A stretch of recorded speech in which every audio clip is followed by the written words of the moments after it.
All right, welcome. If you're watching live, thanks for joining us. If you're watching on the recording, good to have you. This is Civ4 AI Survivor, Season 4, Game 5. We're now halfway through the opening round.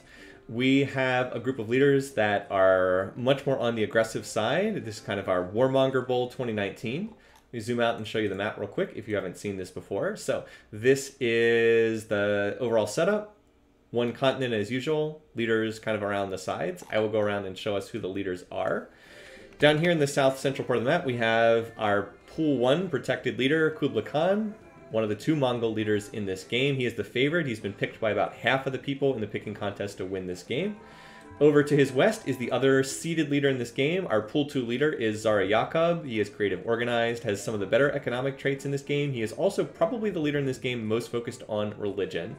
And then the rest of the leaders are just unseeded random leaders, and almost all of them are pretty aggressive. We have Alexander of Greece up here in the northwest. We have the other Mongolian leader, Genghis Khan Temujin, in the north central part of the map. In the northeast, we have famous isolationist leader Tokugawa of Japan. And then in the southeast, we have Bismarck of Germany, who seems somewhat out of place in this game and is the fairly heavy favorite in first to die. He was picked by about 55% of the people to be first to die, so that's a lot of people are voting for him to die quickly, let's say that. And with that, let's get started. Okay, so as usual, we want to watch who is chasing after a religion and who is going to be first to found a city. A lot of people researching archery. What the? Why archery, Kublai and Genghis? They need agriculture. They both have starts that are reliant on agriculture. So no one going for an early religion. Let's see where the settlers are going. So wherever the archer is, that's where the settler is going. All right, mostly logical stuff. No one racing their settlers into the tundra. Although Temujin seems to be heading in that direction. So maybe I spoke too soon. All right, so we got our first cities down. I guess he saw the food bonus. I mean, on the plus side, Mongols got to get those horses, right? But on the other side, this is pretty terrible for a city. Yeah, not a good spot.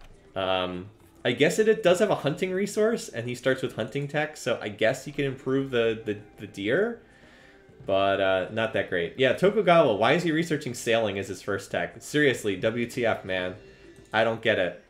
Do not understand that call.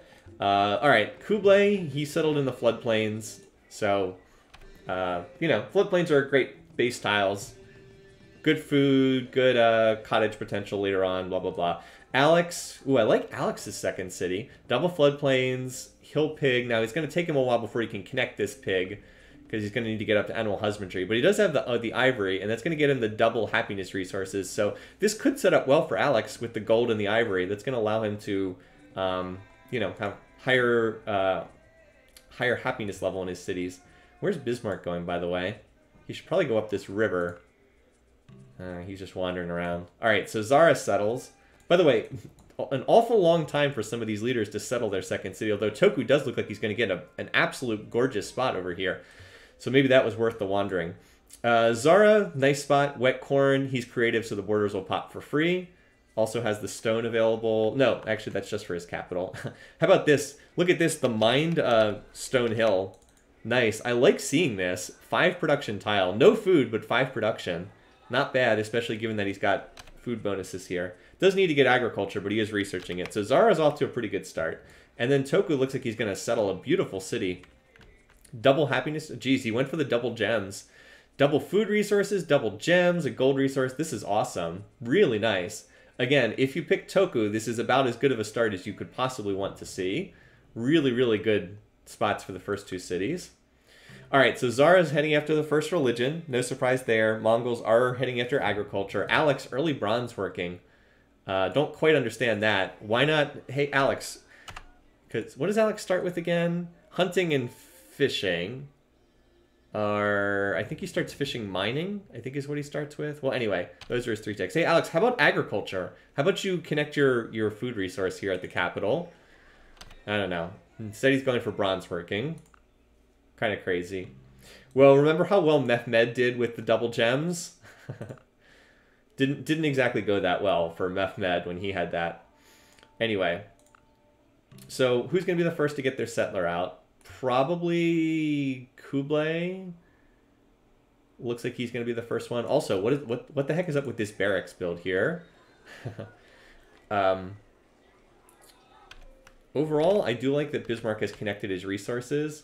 He mined the pigs tile, but that's not the worst thing to do, right? Because, like, it becomes a 2 food, 3 production tile. That's pretty good, honestly. Almost as good as a resource. So, I like the way he's starting out here, Bismarck. Some of the AIs are off to pretty good starts. I don't really like the start that Temujin's off to here. I mean, he connected his 1 food resource, but still. Yeah, I guess he's already got animal husbandry because he's improving the... All right, well, he's going to have early horseback. He's going to have early chariots, so that might end up helping him. We'll see. Zara is going to get the first religion, as predicted. Oh, and Bismarck did finally... Actually, he founded this a little while earlier because it's already size 2. But wow, did he pick a lousy spot for a city. Not very good. I mean, I guess he's got resources in the second ring, but it's going to take an awful long time before those borders expand. Do I recommend cottaging floodplains over farming? Generally, yes, but it depends on how much food a city has. If the only food tile at a city is a floodplains, it can be worthwhile to farm it. So the answer is it depends. At least Kublai has gotten to the early animal husbandry, and he has connected his 2 food resources. He should farm this, though. Well, anyway, we'll see. Mysticism, kind of a wasted tech from him. But, because he doesn't need monuments. Yeah, so, I mean, Kublai is connecting his resources, so that's a plus. How about Zara? Doing a good job. Getting that settler out. He's not imperialistic, but he's working on it. Alex has finished bronze working. So let's see. No settlers on the board. Oh, so first settler on the board is finished by Kublai. Let's see where he sends this one. Zara just finished a settler as well. So we can zoom out and see where they are sending them on this. It's just wherever the archer is, that's where they're going. Also, we're going to see... All right, so Zara has just founded Christianity. Interesting that he picked that. Well, no, Ethiopia does have Christianity as its preferred religion.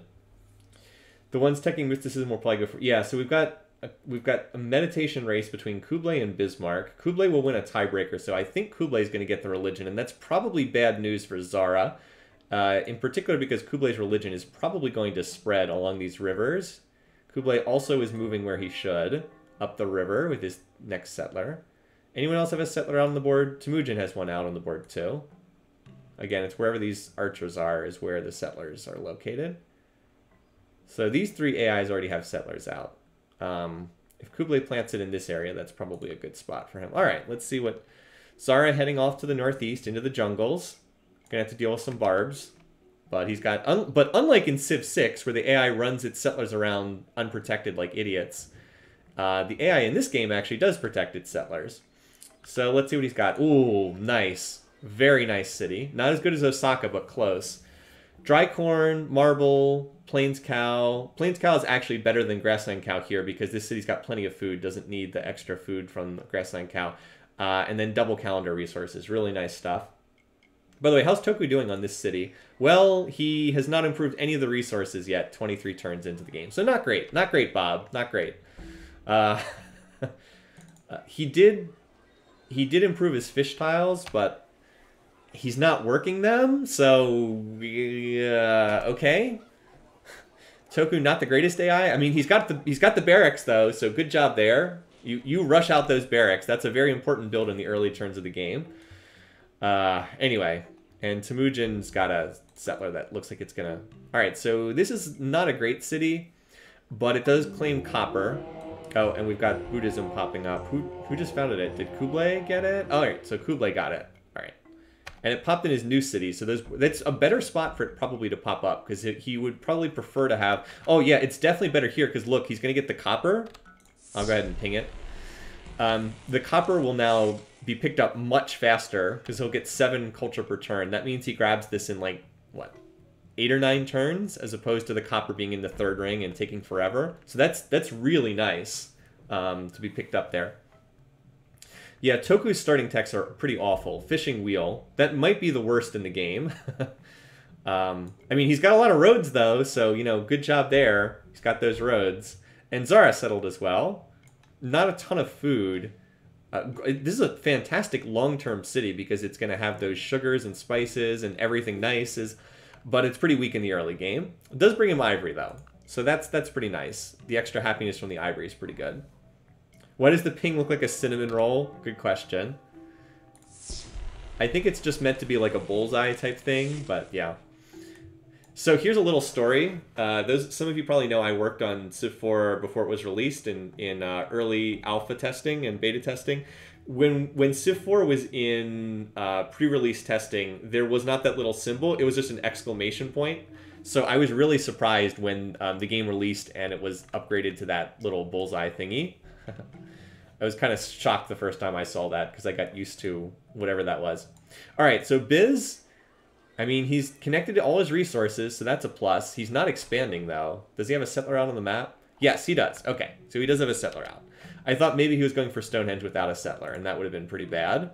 That said, this seems pretty determined to draw him into conflict with Kublai. However, since Kublai and Zara have different religions, it makes it more likely that Kublai would go after Zara because of the religious tension. See, Zara doesn't like Kublai, and Kublai doesn't... Well, he's only cautious. Okay. Could be worse. Temujin's already annoyed. He's always annoyed with everybody. Bismarck building... Yeah, so he's going for the Stonehenge. How about Alex? Where's his third city? He has to have a settler on the map by now. Yeah, he's pretty predictable. All right. Not bad. Floodplains for food, a dry rice, and it does claim copper later on. That said, the copper's in the second ring, and we know Alex does not exactly rush mysticism, so it could be a long time before the borders expand for him. He does not have mysticism yet, does he? No. He often skips it, so he might have just denied himself copper for a long, long time. And Toku, does he have a settler out? Nope. Not expanding very well, Toku. Gorgeous terrain, but unfortunately it's tied to Tokugawa, and he kind of sucks as an AI, so... Whereas Temujin's already got another settler on the way using that imperialistic trait. He is smart. The AI is smart enough to work, like, this hill, although it shouldn't be working this tile. It should be working this tile. Yeah, he really should try to get to... Well, I guess it actually... No, actually it doesn't matter, because the imperialistic bonus would just be lost. He wouldn't get the imperialistic bonus, so it wouldn't matter. Anyway... but he is getting settlers out, and Kublai is working on a settler. So, like, this is why these Mongol leaders, I was backing them, because they like to expand, and, like, that's a huge portion of the game. Anyway, Biz on finished bronze working now, gone into slavery tech. Note that our leaders that have holy cities are the early score leaders, which is not surprising. They get points for territory. We also got a Stonehenge race here between Zara and Bismarck. Stonehenge, no, well, we had one. Much better for Bismarck to get that than Zara. Zara doesn't need it. He's creative. Bismarck does need it.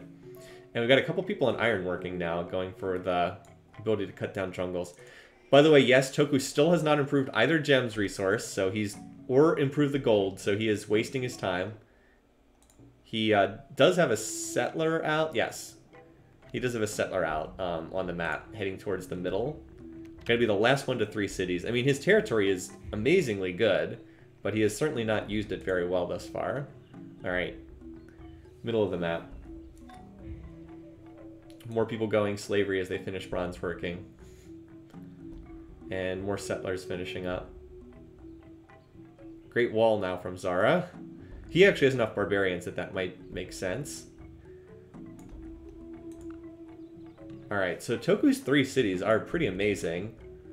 That said, he's been expanding straight west, and that is leaving space in the middle of the map for other leaders. This is another gorgeous city, though. Like, quadruple food resources. It's honestly too much food, if anything, but you could turn into a great specialist city. How long did it take Mehmed to mine his gems? A while. It was right around now. It was roughly turned 35. I'm honestly not sure if Tokugawa even has mining. No, he doesn't have mining tech. That's his problem. No mining tech. So no wonder he doesn't have it improved yet. Not the best. Meanwhile, Temujin has connected both his horses and his copper. So, like, he doesn't have any food, he doesn't have any luxuries, but he does have both early game resources. And this is a really early date to have them both connected. So that will probably induce him to be more likely to attack somebody once he's got that connected. Behold Tokugawa, pretty much. He's still on pottery. So we could still have someone chase after the third religion. I see a couple people on masonry. which could be a symbol to go for monotheism next, since that's the prerequisite. Other settlers out. We've got Kublai heading west here. So he just got his 4th city. I think he's the first one to 4 cities. And Zara does finish the Great Wall, so okay, congrats. Not one of the more significant wonders. I wouldn't say this is a very good city. Not much in the way of food. I mean, calendar resources eventually, but that's about it. Note that the copper is already in Old Sarai's borders. We'll see how long it takes for that to be hooked up. Pretty good city here. Who else has got a settler out? Wait, is this another settler here? Yeah, wow. Going up to 5 cities potentially. All right. Looks like Biz has one out. Looks like that's a worker. All right. Temujin's got one out over here too. Although he just moved it back in here. He also does... Oh, wait. No, he's already on 4 cities and he's got a 5th settler out. Okay. Someone's apparently... One of my friends is apparently playing a game. This is a good spot here. Not because it claims resources. It really doesn't, but just because it gets more land that's kind of in the contested zone with Alex. Alex is on double settler, but again, note that he still does not have mysticism, still does not have this copper resource in his territory. Zara, does he have a 4th settler out? No, he does not. So he is still on 3 cities and will be for the foreseeable future because he does not have a settler out. Bismarck also is apparently running into the tundra. Now, there is a copper resource here, so there's some logic to settling this, but not exactly pushing towards the middle of the map. Let's just put it that way. He would be better served to try to grab some of this territory in the middle instead of heading down here. Where is he going? Is he going to settle on the copper? Okay, apparently. Well, it does connect it, so hooray for that. Pretty dismally bad city, though, outside of that. I guess he really wanted the ability to train an axe or something. He does have another settler almost done here, though. More room for Toku. Yeah, it's true. More room for Toku. Not that Toku's exactly claiming land that well. Okay, so Temujin's got a settler here. What the? Why do you... Okay. Well, that's unexpected. I can't say I thought I was going to see that. So he has run a settler all the way to the middle of the map for some reason. I guess he just saw the resources and wanted them. It's buried in jungle right now, but if he can backfill behind this, that might be pretty nice. Yeah, I didn't see this coming. His economy has to be awful from settling a city down there. What's he running right now? 40%. I guess it could be worse. 16, 21. Okay, Zara's got the best economy. Alex, 18, 22. Yeah, okay. So the 10 is pretty terrible. Pretty bad. He won't be able to expand for a little while because he's going to have to work on controlling his costs after that. But hey, I mean, he grabbed some territory in the middle of the map, and that's not nothing. Also, Kublai's already putting together a rather nice attack stack, but he probably should focus on settling the map because there's a lot of empty space right now. Alex has double settlers out. Unfortunately, they're both heading north into the middle of the map. Like, Thebes just... Alright, well, silver is okay. But again, he has to expand borders to get it, and no sign that he's going to be doing that anytime soon. And then this is... Okay, I guess Alex really wants the tundra. Really wants those tundra cities. Okay, well, I mean, it's better than not founding them. Meanwhile, Zara is very much on the wonder train. Already got the Great Wall, now he's going for the pyramids. But he might lose out on some of this territory here to Kublai. So far, Kublai's been settling almost all the territory in between them. Alright, and it's turn 50, so good time to do our overview. If you want to see the borders, kind of a weird setup thus far. Particularly in the north, where like apparently no one likes mysticism, and none of the cities have expanded borders. Kind of a weird setup. Let's look at bar graphs, although it's hard to tell too much this early in the game. All right, so as you saw before, Zara has the highest GMP. A lot of that's culture, but still. And Temujin is last on economy. Production, fairly even. Kublai's first by a little bit. A couple of the leaders are close. Food.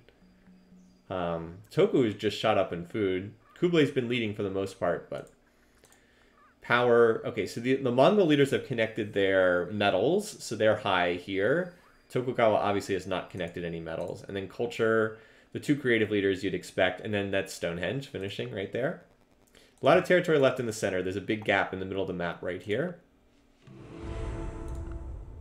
All right, so Kublai is going for a second religion, by the way. Kind of interesting. Doesn't really need that. He has founded his 5th city as well. Here. Again, not a great city. Doesn't really have any food. But it claims territory, I suppose. Does get him stone. He will have stone and marble. That actually might get him on the wonder train as well. He kind of does like to build wonders. Kublai has a higher wonder preference than you might think. I think Bismarck has a settler out to... He does, but it's heading south into the tundra yet again. Closer to horses? Yeah. Does he have horses? No. Kublai does not have horses. He also doesn't appear to have metal either, although he built axes. So he must have had his copper pillaged or something. Oh, never mind. He does. I was looking in the wrong spot. He does have copper. Never mind. He doesn't have horses, though. No happiness resources. No one has gone for the oracle yet either. Zara, you definitely need to expand, buddy. Can't just sit around here. Temujin is getting a lot of the territory between him and 1, 2, 3, 4, 5. Yeah, 6 cities. He's getting a lot of the territory between himself and Tokugawa. Toku is being helped. Toku is on 4 cities. He's being helped by the fact that Bismarck has been expanding down into the tundra. This part of the map is still pretty wide open because Zara's not expanding. Alex has gone into the tundra as well. And we just got this big empty spot right here. Okay, apparently Temujin's like, I'll just settle everywhere. Settle the whole map. 1, 2, 3, 4, 5, 6, 7. I guess he wants to just control all this land. His economy's got to be awful, though. He's on 5 beakers per turn. Yeah, I mean, at some point you do have to research something, buddy. I don't think he has mysticism either. Nope, no mysticism. Can't expand borders. 18 turns for horseback riding. Okay, bud. A lot of land, though. I mean, the land is not bad. I guess his plan is just to attack people and steal money from capturing their cities. His maintenance costs are pretty outrageous. So Kublai's like the smart way to do this, and Genghis Khan's like the dumb way to do this. Anyway, Kublai is going to get the second religion, which means we're really not going to see much... Toku just converted to Kublai's religion, which could be significant. He's going to get the monotheism religion as well. Which means we might only see 2 major religions in this game. Zara building more wonders. He's got the pyramids and the Great Wall at this point. He needs to build the wonder called getting settlers out on the map. Did get out to a 4th city. This one's pretty jungly, though. I wouldn't say it's a very good city. And Toku's on city 5. Okay. Toku settled on the copper. So Toku does have copper and horses now.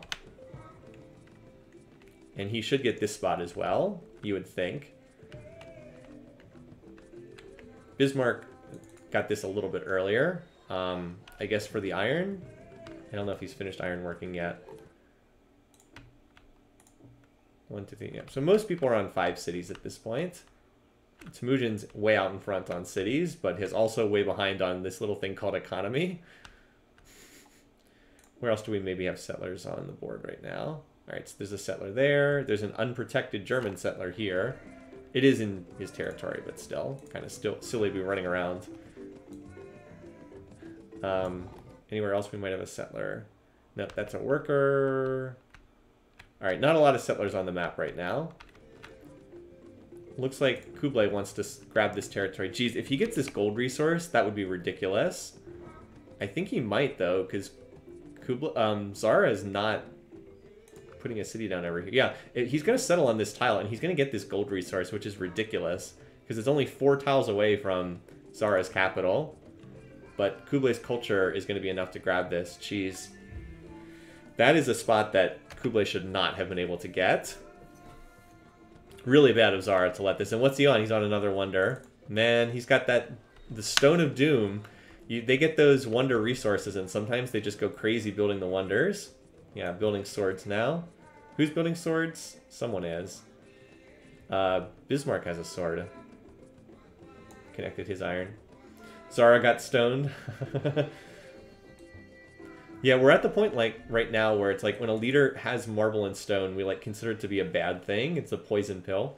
Toku has connected his gems. He's got very unhappy people in his capital though, for whatever reason. This is certainly a low economy game. Kublay's economy also looks to be pretty lousy, but he at least can, I don't know, does he have pottery? He should build cottages on those floodplains tiles. He doesn't need to farm them. Alright, he does have pottery. He definitely should go for them.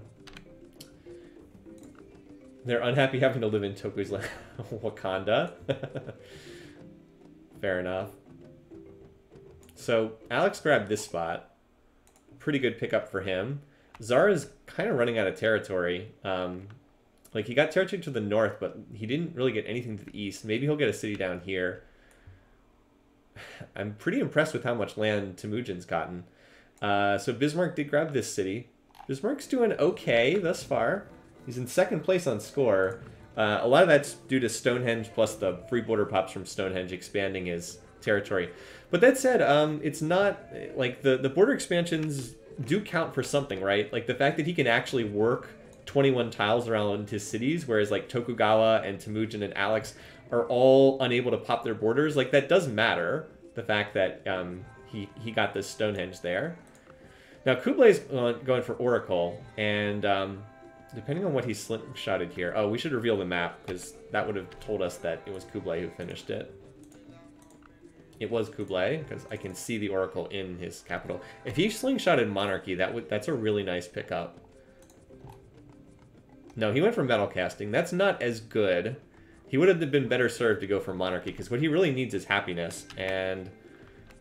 he doesn't have any happiness resources. Granted, he will be able to connect this, but that's his biggest setback, is not having happiness, and Hereditary Rule would have been really nice for him. I don't see any wines in his territory, so that's probably why he didn't go for it. That said, if he connects the gold and builds forges, that is +2 happiness, but that's the only real thing that's holding Kublai back from running away with this game to a bigger extent. He will eventually, after a long amount of time, he will eventually get a... shrine out of his... a great profit for a shrine out of that. Oh, a lot of culture already from Bismarck in his capital. He already finished Moai statues? Why would he build Moai statues? This city only has 2 water tiles. What is this? Anyway, it has been one of Bismarck's better games, I agree. Don't look now, but Temujin's going to finish horseback riding and unlock his unique unit. And this early in the game, Kashyyyks could be quite strong. They're a pretty solid unique unit overall.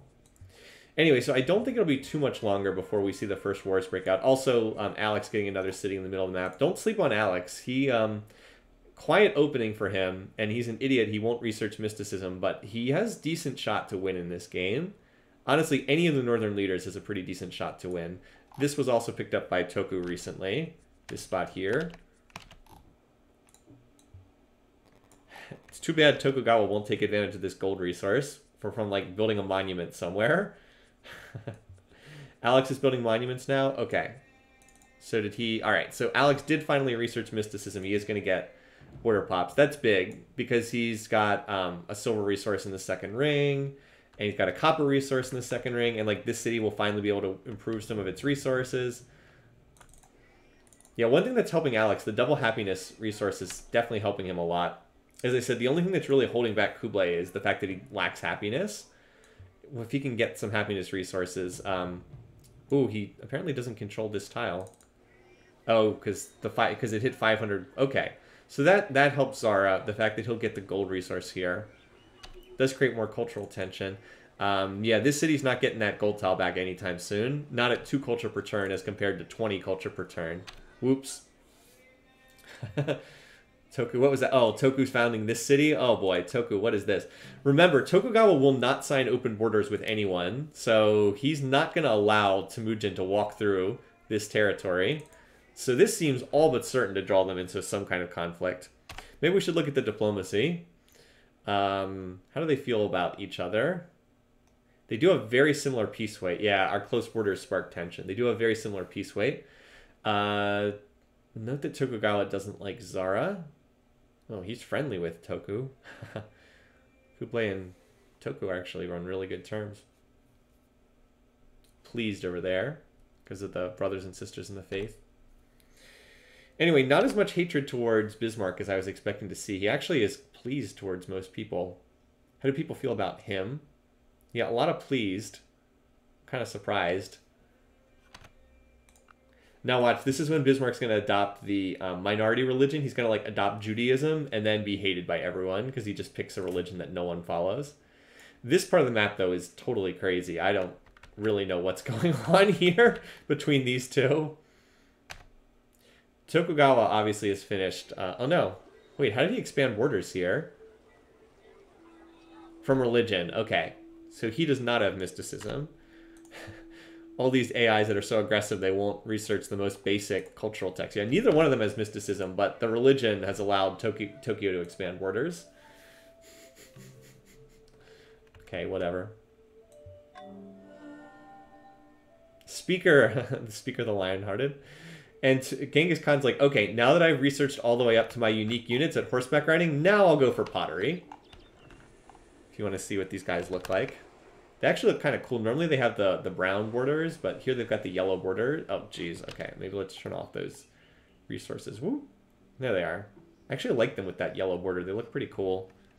Gives them like a color accent instead of the brown they normally get. Khan's number 1 and number 2. Yeah, for the time being, they're atop the leaderboard. Doesn't always matter that much this early. We are getting close to, what are we, like turn 75, so I would expect to see us seeing wars break out soon. Somewhere on the map. So Zara gets another wonder. I mean, the problem is, and Alex is converted. All right, Alex did pick up Zara's religion. That's going to help Zara. Maybe he can get one ally here. Note that Kubla's annoyed with him, though. How does Alex feel about Zara now? Yeah, so like even with the same religion, is still cautious. Like that's the problem for Zara. These other AIs just don't care about religion very much. Zara's going to like Alex. Worst enemy of Tokugawa? Okay. But like these leaders are very willing. Most of them will declare war at pleased. Zara goes into representation. And Zara looks like he's pretty much out of territory at 5 cities. Still, it's been pretty peaceful thus far. Which, again, I don't really expect to last. Bismarck gets a great profit. I wonder if he's going to slingshot a religion with that. Like, he could slingshot, like, theocracy tech and found a religion. So he finished the Great Lighthouse. Okay. Let's see if he did that. No, he would need to get he would need polytheism, monotheism. Maybe just use a super specialist. Maybe it's still running around on the board somewhere. Oh, never mind. Here it is. He's still running this great prophet around. I don't think he himself knows what he's going to do with this thing yet. Also, Bismarck finishing horseback riding too. What do the power bar graphs look like, out of curiosity? So it's fairly close. Temujin's first, but nobody's really that far behind. Oh yeah, any Barb cities? So there's a couple down here in the tundra. 2 down in the deep, deep south. Neither one looks like it's going to amount to that much. Kublai is playing the Long Khan. Oh my god.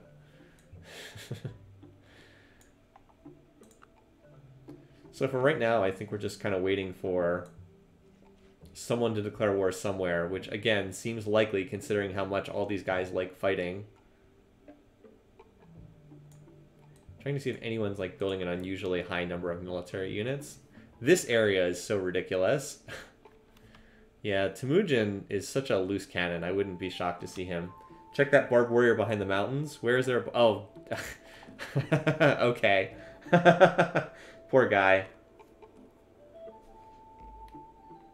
Toku got another city in this. Jeez, you're right. Okay. Like, what is this? What is Tokugawa doing? This is... Yeah. I don't see how this can stand long term. Is that barbed warrior? Yeah. Let's just world builder this. I mean, this is funny to see, but it can cause weird stuff with AI pathfinding. So let's just make it so that they're not trapped there. I was like, yes, it was funny to see. Don't get me wrong. But the AI has weird pathfinding issues if they're parts of the map that it can't get to, so we'll just fix that. Like, a lot of people were suggesting that maybe that's why Caesar never declared war, is he had some kind of, in that game with Julius Caesar. Alright, so who didn't see this one coming, right? Not really a surprise here. So Temujin declares war, and we have our first attack of the game.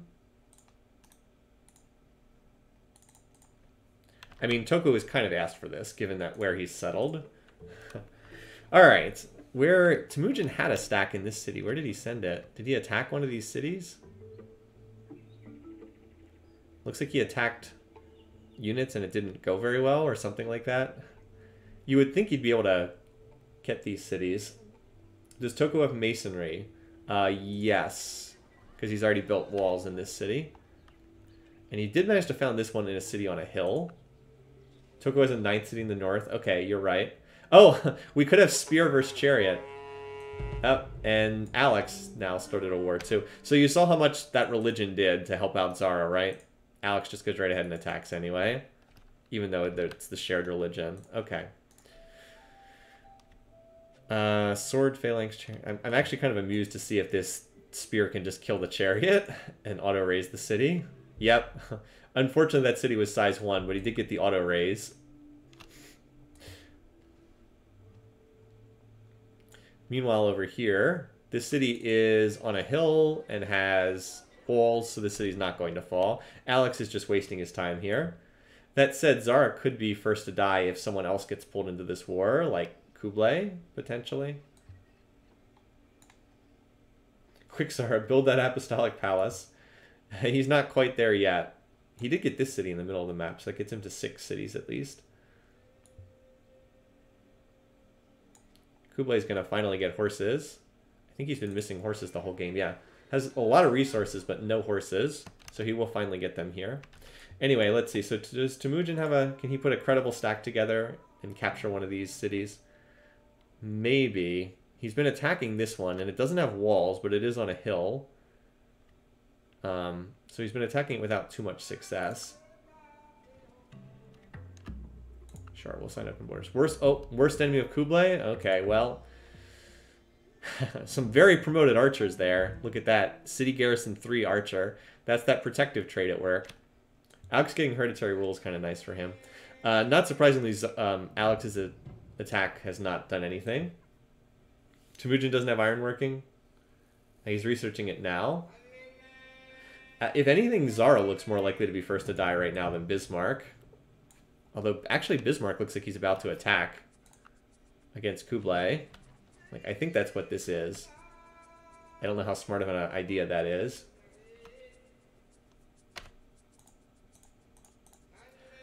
Yeah, Bismarck's power has been spiking. I think he's getting ready to attack.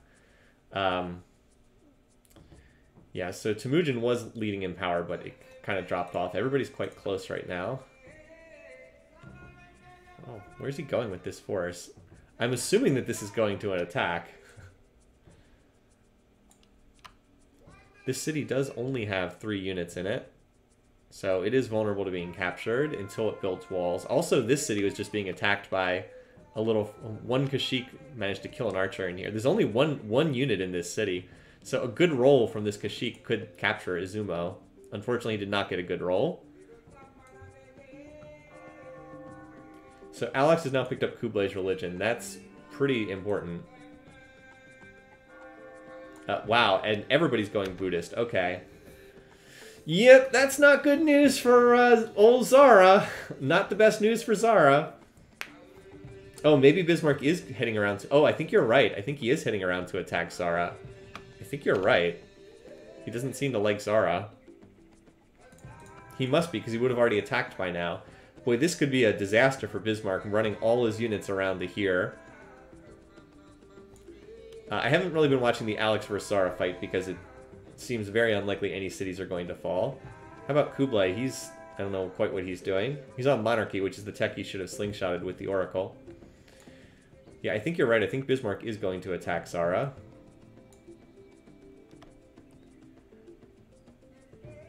These 2 spears are like holding out.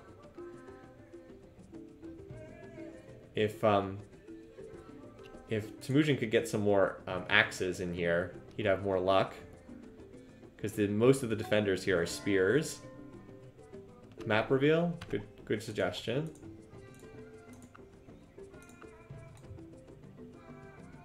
Also, there's like a random Kashyyyk over here attacking this city. The German army continues to walk through the tundra. Either that or they're going for this Barb city, which is also possible. Yeah, Bismarck does seem to be trying to make sure he's not the first one to go.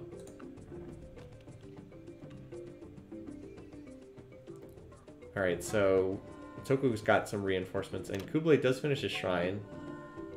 Good for him. Like, this city is not very well defended. It's just, it's on a hill, and it's got spears against mounted units. Bunch of chariots. Tokugawa seems to be building an awful lot of chariots in response. Oh, so that we see our first city capture the game over here. It did manage to sneak in an axe to capture that city. So, like, if this city falls, then we might... Let's see, and one of the two spears that was in that city got moved out. Zara's actually slipped into first place, which is kind of funny. So we'll find out soon if this is going for the Barb city or if it's going for Zara. Also, Kublai just crammed another city into the tundra. On the iron. Maybe he just wanted the iron. Only thing that makes sense. Did Zara get another wonder? I don't think so. By the way, the tech pace has been awful slow in this game, as we thought it would be. Alex apparently wants to settle... Oh, he also wanted iron, I guess. Another iron resource. Yep, so he settled it for the iron. That's his only iron resource right now.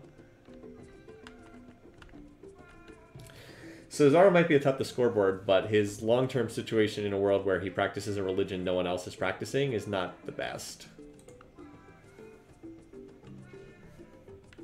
The heaviest fighting does seem to be over this city. I'm just not sure how long this city will be able to hold out. Despite the fact that that archer is like super promoted at this point. Yeah, like once the Kashyyyk train gets going. See, one nice thing about Kashyyks is they've got that chance to retreat. Hold on, let me pull up their stats. Okay. Did not mean to take the screenshot. I believe they've got an innate retreat chance. Because like here's the horse archer, right? Immune to first strike, doesn't receive defensive bonuses, 20% chance to withdraw from combat. And then the Kashyyyk. Oh, it gets the... That's right. It gets the first strike and it can move over terrain. So it doesn't have a higher chance to retreat, but it gets the first strike. And that first strike is a really big deal because archers archers get that first strike, but by hitting... Like, you get a chance to hit the unit first, and then that will lower the base combat strength for the rest of the combat. So it does make it much easier to win battles that you would be unlikely to win otherwise, is by getting the first strike in. Alright, so that's a nice wonder. Building Mausoleum. Again, if the game, you know, if Zara's left alone, he's going to win the game. The problem is, I don't think he's going to be left alone. There's that Bismarck group still walking through. Although the thing is, this city's going to expand borders, and then he's not going to be able to walk through here. So I think he is just going to that Barb city. He made Mausoleum in 4 turns. Yeah, seriously. He's the best economic leader in this game, Zara. You can see he's already on construction tech. That said, Alex is... Looks like he's got a decent stack over here. Yeah, this is pretty decent, although Zara's got enough units on defense that I don't think it's gonna matter. This city's now been reinforced, so it does not look like it's going to fall in the immediate future. That said, Temujin getting these cities... By the way, is he ever going to research a tech that like gives him culture? I guess he's got libraries. Yeah, he still doesn't have mysticism, and we're about to hit turn 100. But he is building libraries, which I guess will expand his borders. So even getting... And we're at turn 100, so we'll look at the bar graphs. But like even getting the auto raise here and just getting this city makes it a successful war. If you can capture Nagoya as well, then it's really a successful war. Zara is on construction tech. All right, so let's see what we got. We'll reveal the map real quick.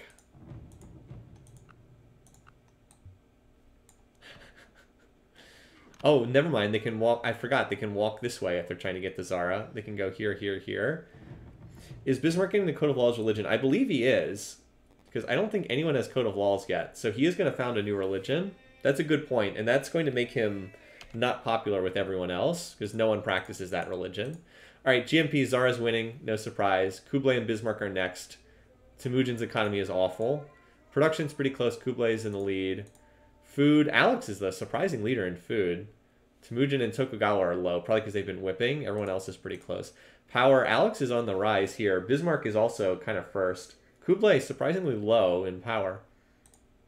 Culture is about what you'd expect. And in terms of beaker count, Kublai 39, Zara 58. I think Zara's leading at 58. Alex 46. Bismarck. Oh no, Bismarck 81. Wow, he's the tech leader right now. Temujin 25, Toku 44. So most people are around like 40 to 50 beakers per turn, and then he's at what was it, 70. I think the Great Lighthouse is helping him because he's got a fair number of coastal cities.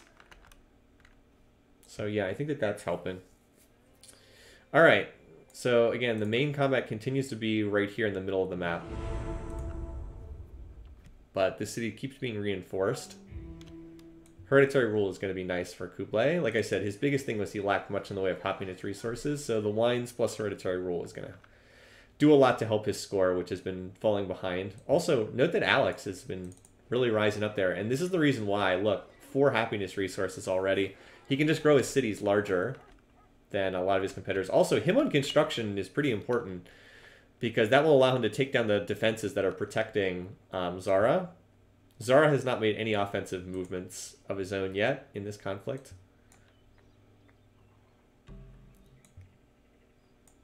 And apparently, relations improved enough with Bismarck that he signed open borders with Kublai. But now that Confucianism's been founded, expect to see Bismarck pop into Confucianism and then be hated by everyone else. He's not running any religion at all right now, so that seems pretty certain that he's going to hop into that. All right, so this is probably a war declaration.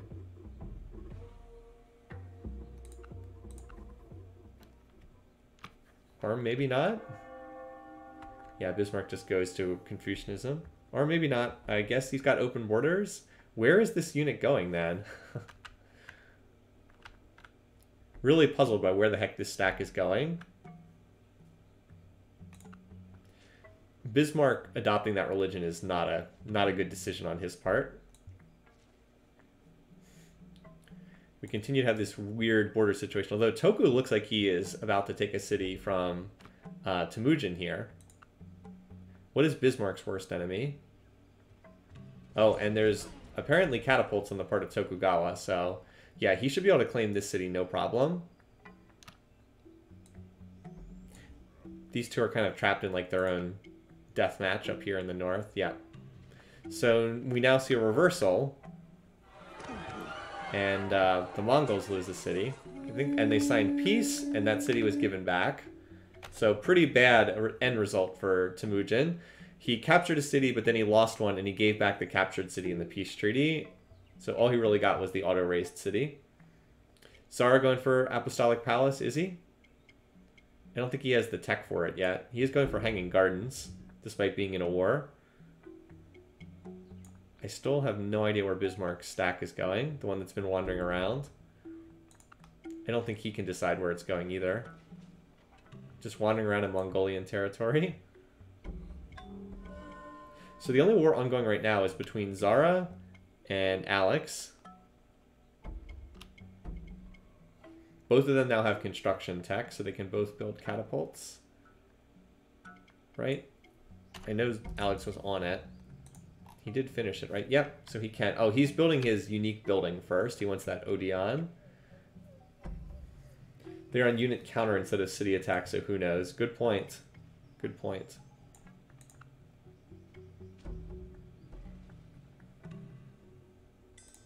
All right. Kublai's been pretty peaceful thus far. This actually would be a good time to look at the diplomacy and see. All right, so Alex and Zara hate each other. Zara doesn't like Kublai either. Alright, so here's the problem with Zara. He's the worst enemy of 4 different AIs. Apparently Bismarck has somehow avoided being the worst enemy of all these guys. Yeah, Kublai really dislikes him. He doesn't like Bismarck much either. But he dislikes Zara more. He doesn't like Bismarck or, yeah, that makes sense he dislikes them. Even after that war declaration, Toku's only cautious with Temujin, whereas he is annoyed towards Zara.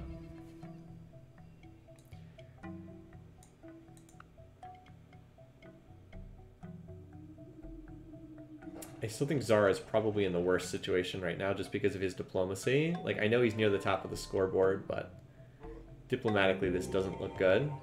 He just founded another religion. That was probably the theology religion.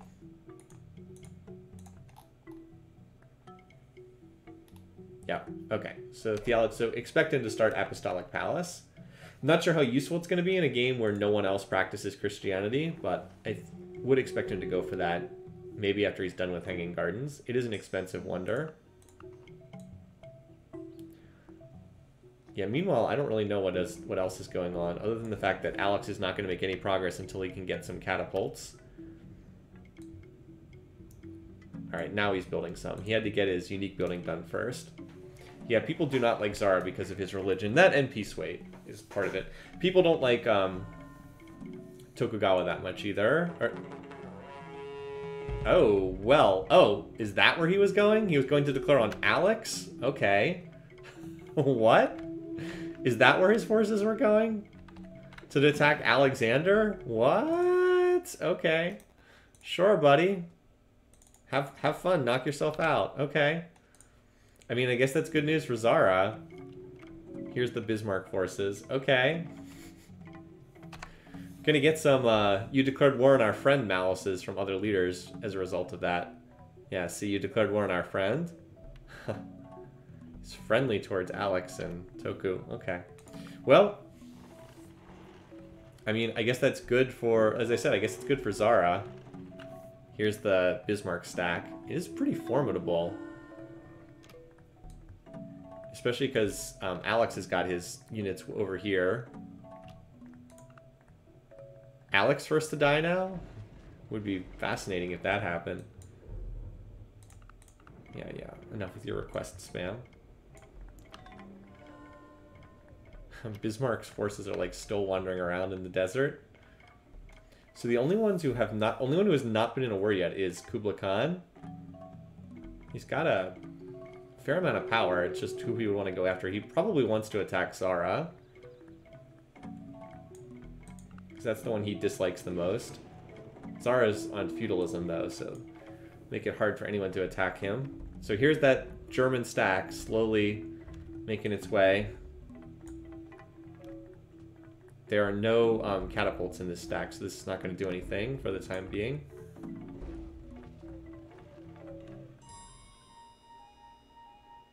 He's Bismarck's worst enemy. Okay. Where is this force going? I thought it was going for Mycenae, but now it's like turning and heading deeper into Greek territory. Okay. This is really random. Really random attack here. War counter is up to date. It should be 3. I think people would have told me if it was not up to date.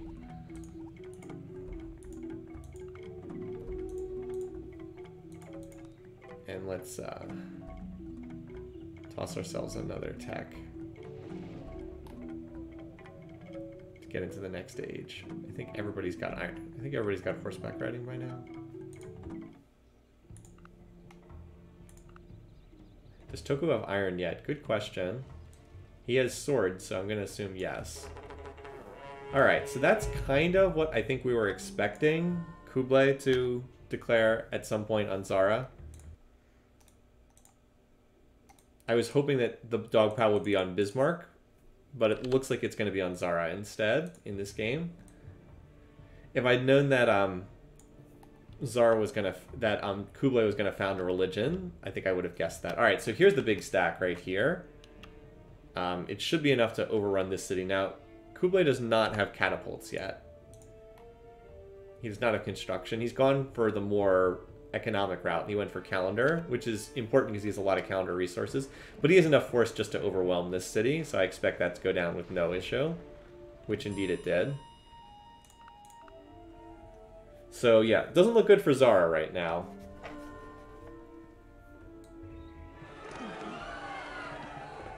Yeah, so that's not that surprising. Meanwhile, Germany is like attacking Sparta up here, and I think they're actually going to capture this city. Now, I don't know how they're going to hold it, but I think they're going to capture this. Which, again, is super bizarre. Yep. So, okay. One of those just random things that happens in our games. Okay. I mean, good for Bismarck, I guess. Again, I don't know how he holds this city, but he did capture it. Yeah, Alex has got his offensive forces over here. So, like, this is not actually doing much of anything except hurting Zara.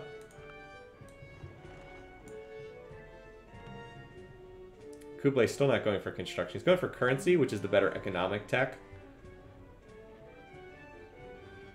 But he won't really be able to push into the Ethiopian core unless he takes that. Keep in mind, Zara's got a ton of really nice wonders. So if anyone, like, takes these away, pyramids, hanging gardens... Okay, Temple of Artemis isn't great, but Mausoleum, like, there's a lot of nice stuff in his territory. If, like, Kublai is able to get that territory, he's going to be pretty unstoppable. What's this? We've got a Mongol little army on the march, it looks like. Yellow Mongolia.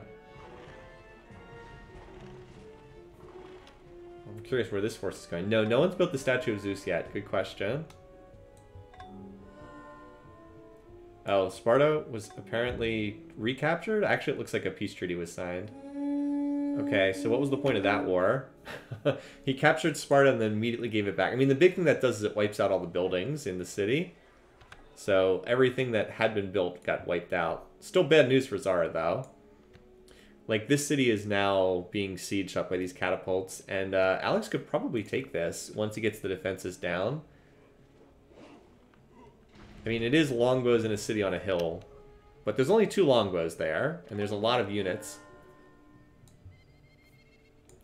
Meanwhile, Kublai is just sending in everything. Yeah, so, like, this is a mistake. He does not have a way to get the defenses down. There's going to be a slaughter if he keeps attacking this. He should know if he doesn't have catapults, he can't attack this city. All right, I think he did not attack that city. I think he was smart enough not to, yeah. Oh, okay. Hello. Toku declares on Bismarck. Nice. Go, Toku, go! Take down Bismarck! First to die points. Go! Unexpected conflict. Wait, that's all he has? Is this even a smart idea for Toku? Okay, Kublai is apparently way stronger than anyone else.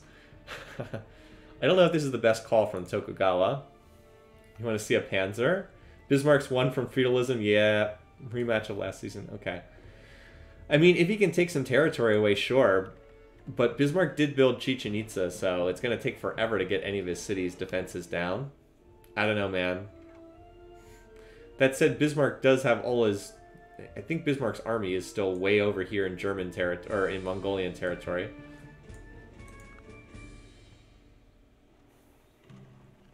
Right now, Kublai just seems to be pillaging instead of actually attacking. So we're going to see an attack here against Addis Ababa. 1, 2, 3, 4. 4 longbows and city on a hill, probably enough. I mean, Alex does have some City Raider 2 swords. If he sends in the catapults first, maybe. I mean, there are a lot of units here. And not that many defenders. We'll see. Maybe. Oh, apparently yes. Okay. The maybe is apparently yes.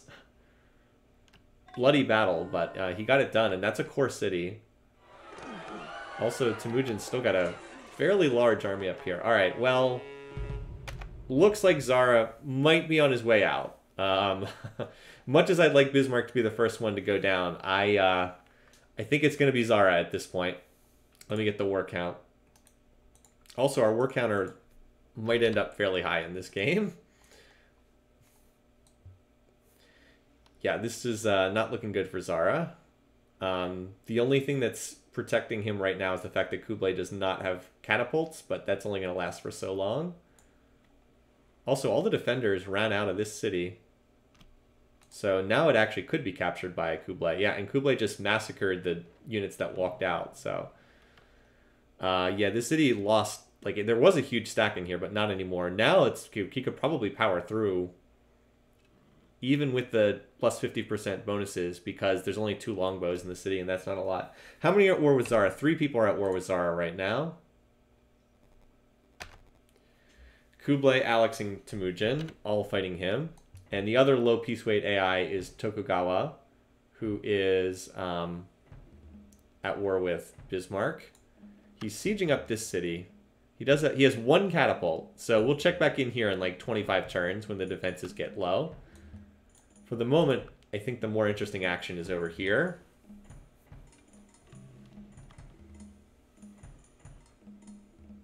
So this stack does have catapults in it. I mean, Alex could actually put himself in really good position if he gets a lot of the spoils here. Kublai not going for construction is a pretty big mistake. Yeah, he's going for feudalism. That's a mistake, not having catapults. Now, maybe he can piggyback off of the catapults of Alex and maybe Temujin. I don't know if Temujin has construction yet. I don't think he does, because his economy sucks.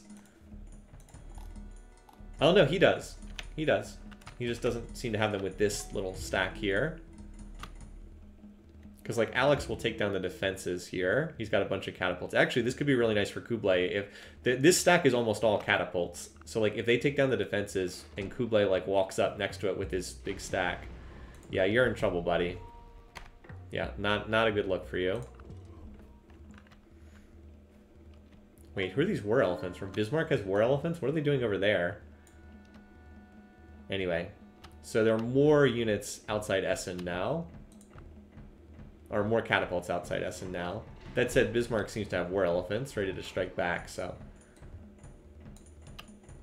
Actually, Temujin's probably most likely to get this city because he's got the big stack next to it. Alex can take down the defenses, but he doesn't really have anything to attack with.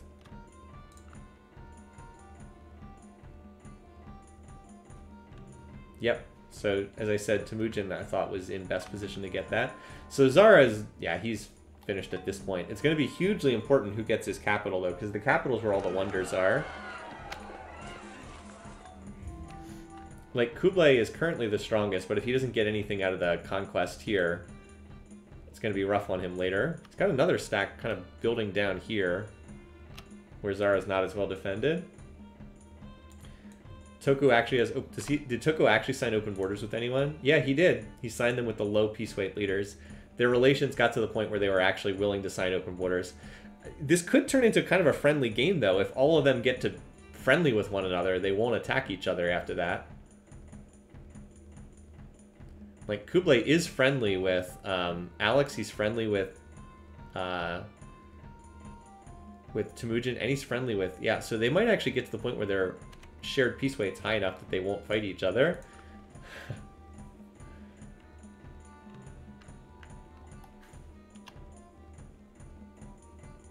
It's a lot of units and not a lot of defenders. I think this force is just going to attack and power through at Gondar. Or no, or stop the pillage. Yeah, he could take this city. Oh no, he did attack. It just didn't go that well. Killed some of the defenders, but not enough. Yeah, really needs those catapults. Anyway, the siege at Essen was broken. Bismarck was able to stop that siege. And now he's pushing back. I think the elephants made a big difference. Oh, and you guys were right. Toku did resettle this city that got razed on literally the exact same spot. Now Kublai's going for construction, but it might be too late. It's a little bit like Justinian, who like pieced out at exactly the wrong time in that game last week.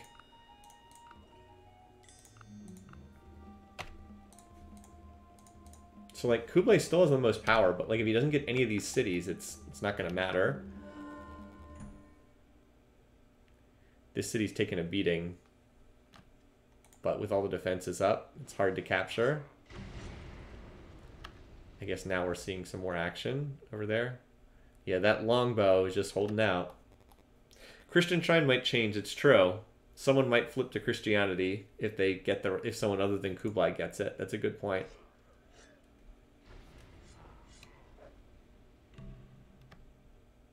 Yeah, this one city's just like still holding out. Those Kashyyyks are healing up. The AI is smart enough to take a medic promotion when it needs to heal in enemy territory. Similar thing here. Yeah, the double Kashyyyks from Kublai and Temujin. And Kublai has now finished construction, so you will see some catapult builds. But it'll take him some time to get them over to the front lines. Also, now it's Bismarck who's got a siege going on, although I don't think he's going to have much success here. This seems to be kind of a distraction war between those two.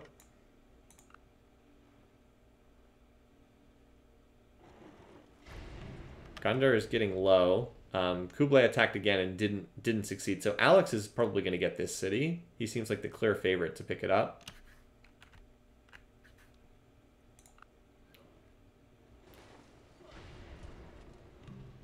All right, now the defenses are entirely gone. That Mongol force got wiped out, but there's a pretty large Greek force outside that city. So it has the... no, it doesn't have the Christian shrine. It just has the Christian holy city. Alex maybe could convert. We'll see. He doesn't have a lot of Christianity in his cities just yet, but if he spread the religion around, maybe. Could happen. I think he's... Well, we'll see. He has Buddhism in, like, his main cities, but that could change. Alright, so now the big prize is the capital. Because this has 5 wonders in it, including the mausoleum.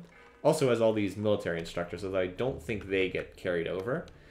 So here's Kublai's latest stack. Again, still no catapults in this yet. It's a ridiculous amount of units, but no way to break the city defenses. Not yet, at least. I mean, here comes a catapult, but it's late. A ton of units between these two stacks. Meanwhile, the other Mongolian leader's working on Aksum. Let's check in on the other war. Seems to have stalemated for the most part. Yeah, I mean, Kublai's so much power, but he's not using it correctly because he didn't have a way to drop defenses. So far, Alex has gotten 2 cities from Zara. Temujin's gotten 1, and Kublai Khan got 1. He got this city here. The capital is the biggest prize, though. Like, that's what everybody wants.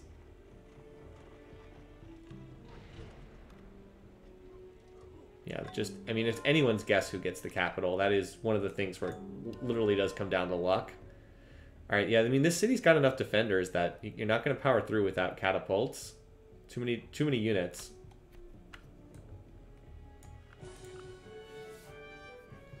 Like, Kublai can attack, but it's not going to work.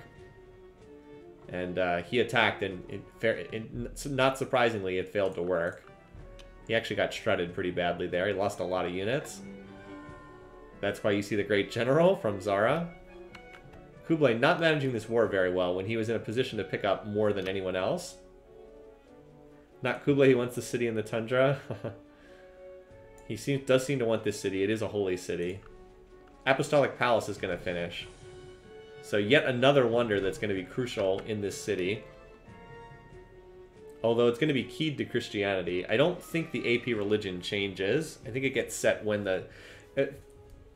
the AP religion is set when it's built, right? Like, it doesn't change afterwards, correct? You guys can... Someone can confirm that in chat, but I'm pretty sure it gets set when it's built. He's still 1 turn away from finishing. Yeah, set when built. Okay. He's been 1 turn away from finishing it for the last... Oh, wow, what the... How is this not finished yet? 360 out of 360. Interesting. Still not done yet. And still a lot of defenders in there, too. Alright, so finally some catapults coming up from Kublai, although they're not going to the right target. Why is he not finishing the Apostolic Palace? He keeps sitting on 1 turn away. This is really weird. We finally get a game with no AP cheese. Probably not. Yeah, I'm not sure why it hasn't actually finished. Anyway, defenses are dropping, so someone is going to get this city. I don't know if it's going to be Alex or Temujin, or even Kublai. He's got units coming over too. It really is a total wild card. This looks like a bug. Maybe. Yeah, down to just 9% now. Very weird. I think I'll screenshot that. Just, I mean, if it doesn't get built, then it has a chance to be built somewhere else. Yeah, maybe that's a good point. I think Philly's got this. He might be whipping a defender every turn and then just overflowing back onto it. That's probably most... Oh, he doesn't have the Holy City. Wait, you don't have to have the Holy City to build the AP, right? I don't think you have to build... I do not believe you have to own the Holy City. I think the slaving thing is the correct answer, because I don't think you need to have the Holy City in order to build the Apostolic Palace. Alright, so this city has units in it, but not a lot. If I had to guess, I'd say Alex gets it, because Alex moves before Temujin. Okay, people are saying no, he's just whipping.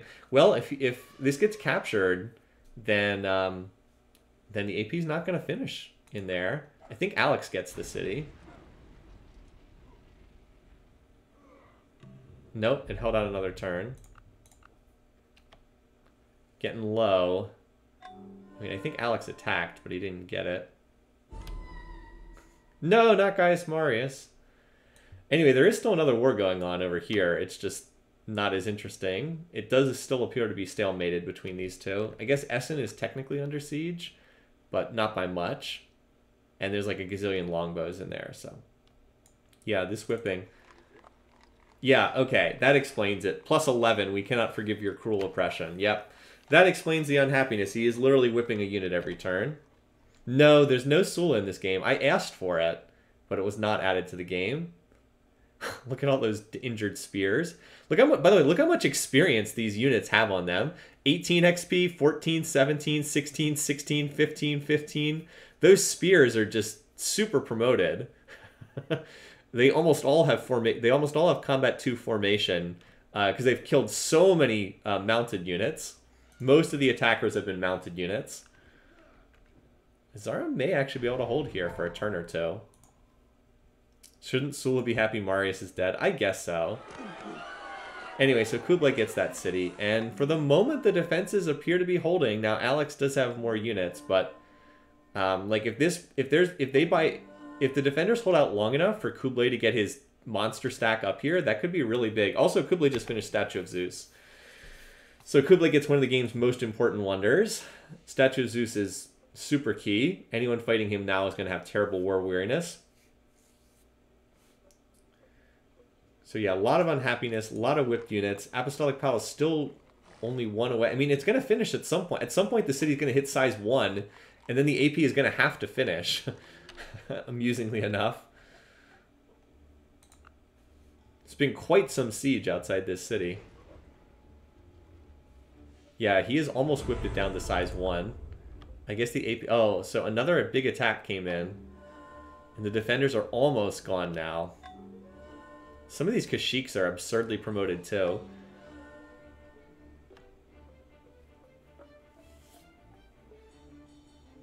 Like, there's a lot of spears that are about to hit 17 XP, but I think they're about to die. I think Alex is finally about to punch through here. If he doesn't get it, then Temujin or Kublai will. It is down to size 1, so no more whipping now. Yeah, and look, he actually managed to kill Alex's whole stack, or almost all. So they signed peace, no further, nothing further there. Yeah, Zara's... He's been denying a lot of these wonders, but the defense is almost totally gone. I mean, this has just been an absolute bloodbath here. I guess it's not really showing up on the power bar graphs, but it's been quite a hold. If he can hold one more turn, the Apostolic Palace is going to finish because it's size 1. He can't whip anymore. Let's see if he can hold that one more turn. It looks like he did. So yeah, the AP has finished. As Kublai finishes a key wonder as well. Bismarck finishes his shrine. No, actually, he didn't finish. He didn't finish it. I was waiting for it to pop up, but no, it has not been finished. Huh, I guess he didn't just never finished it. Yeah, this has been an impressive last stand. Also, this means that the AP is still available for someone else to build, I think. Because I haven't seen it actually finish. Temujin Stack watched the entire thing and noped out of there. Alright, so Alex looks like he is going to get this city. Because, look, Alex is reinforced. And Temujin has not moved Temujin's main stack's over here. So I think Alex is going to get this and reap all the wonders. Man, what a struggle it's been, though. Okay, how is this city still standing? Why hasn't he just attacked? That's not as significant a wonder in the form of the Parthenon. Yeah, I don't know how this city hasn't fallen yet.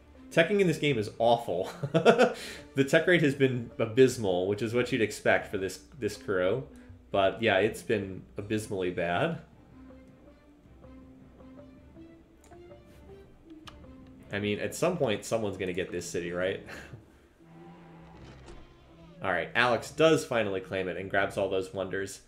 Gets the big, big prize. After one of the longest sieges we've ever seen. That was like a 20-turn siege, it felt like. So Alex has definitely reaped the most from this war thus far. 3 cities and 1 super high quality city with the 4 wonders in it. That said, Kublai Khan's been building quite a few wonders while this is going on, and important wonders too. Like, he's been getting good stuff. Yeah, Alex is in good shape. Honestly, he's probably in the best shape for the 2nd place, unless with the big possibility of him converting to Christianity, which would be a disaster if he did it. There is the possibility that he could convert to Christianity because he picked up the holy city for Christianity. That would be his biggest danger in this game. So right now we're just advancing this. Tsar confers to Confucianism. Okay. Yeah, I mean, at this point, it's just whoever gets the last city and claims the kill credit. Could be any of these guys, really. Because they all are going to have big stacks outside this last city. There's enough catapults that this is not going to last much longer. Biz completed Notre Dame. So it looks like it's going to be Kublai, just because the defenses are down, which means he'll attack, and he moves first here. Also, Bismarck, really building the wonders there. Shwedagon-pai and Notre Dame. Neither one is super... Oh. Looks like we might have an Apostolic Palace sighting over here. Keyed to Confucianism. The elephant train is crazy. Yeah, elephants for everybody. So I think Kublai gets this. Yep, and he will get the kill credit for finishing off Zara. Sorry, Zara. I mean, Zara played a good game. It's just diplomatically he was in a bad situation. So if you had Zara as first to die, you were the winner for that category. I should have guessed that Zara's religion, like a lot of people thought Zara's religion was going to help him. I did too, but Zara's religion is actually what caused him to get killed. So he ended up actually being hurt by his religion. All right, let's mark this down, shall we? First eliminated Zara. How many people had it? Not a lot, it looks like. 85 over 5. What is that? 10, like 15-ish people had it. I think so. 17 out of 107. Only like 10% of people had him first to die. Not that many. Yep. So in the end, his religion ended up killing him instead of helping him. All right. So this is turn 161.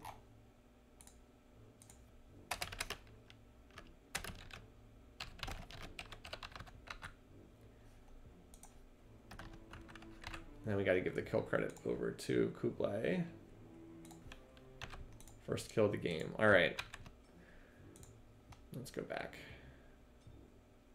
Civ4. Okay, so I did not land my pick there for that category.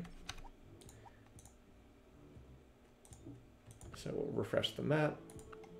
Let's advance a turn or two, and then we'll get like a big, broad status update for what the game looks like. I do think Alex was the biggest winner out of all that.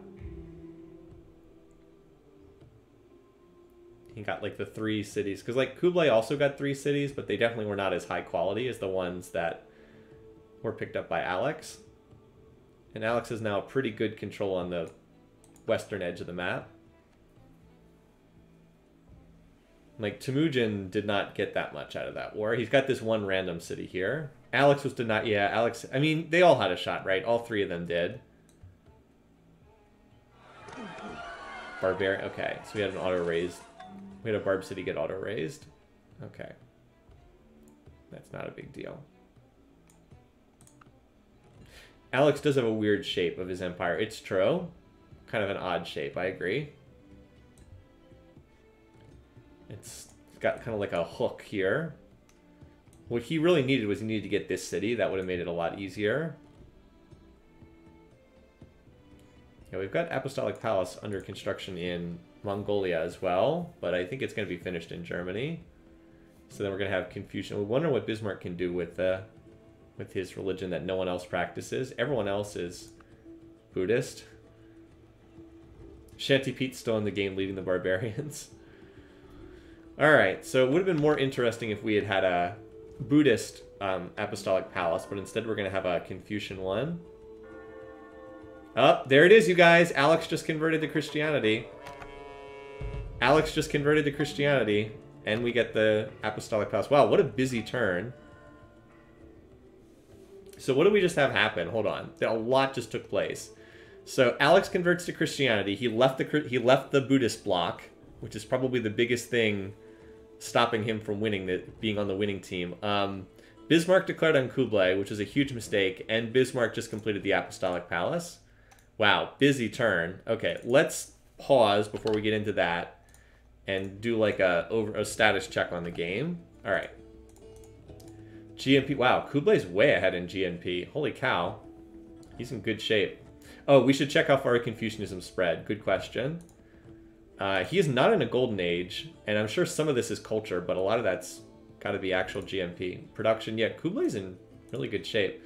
These 3 are close in food. Look at Bismarck has fallen off because he does not have a lot of cities. Power, Kublai's first. Oh, wow, why did Bismarck start this war? That was really stupid. Alex second. Okay, Kublai does have a lot of culture. So some of what we were seeing must be culture, but still. Let's check out their research rate. Kublai, he's only at 40% research, so he has a lot of room to grow here. He needs to build more courthouses. 160, 200. Okay, so Kublai's not really running away with the game from a research perspective. Okay, so compare this. Bismarck's at 160, right? And Kublai's at 160, but Kublai has so much room to grow because he's only at 40% research, whereas Bismarck's already tapped out. He can't increase his research rate further. All right, Temujin's research rate sucks. We know that. Tokugawa's actually leading the pack in research right now.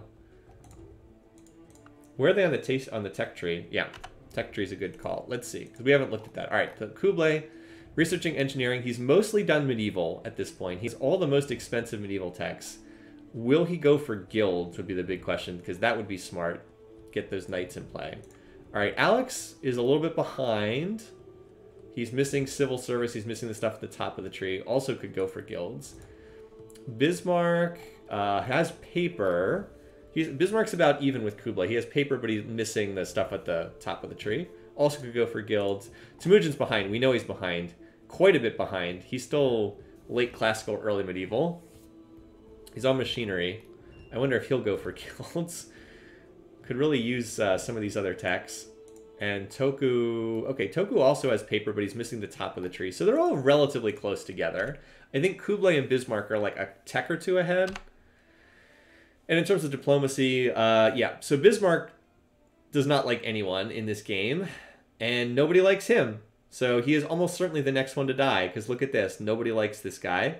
He's declared war on people. Declared war on us. Yeah. This is not likely to be too good. And Alex, how about him? Well, Alex has dropped to please. He's dropped out of friendly because he swapped religions.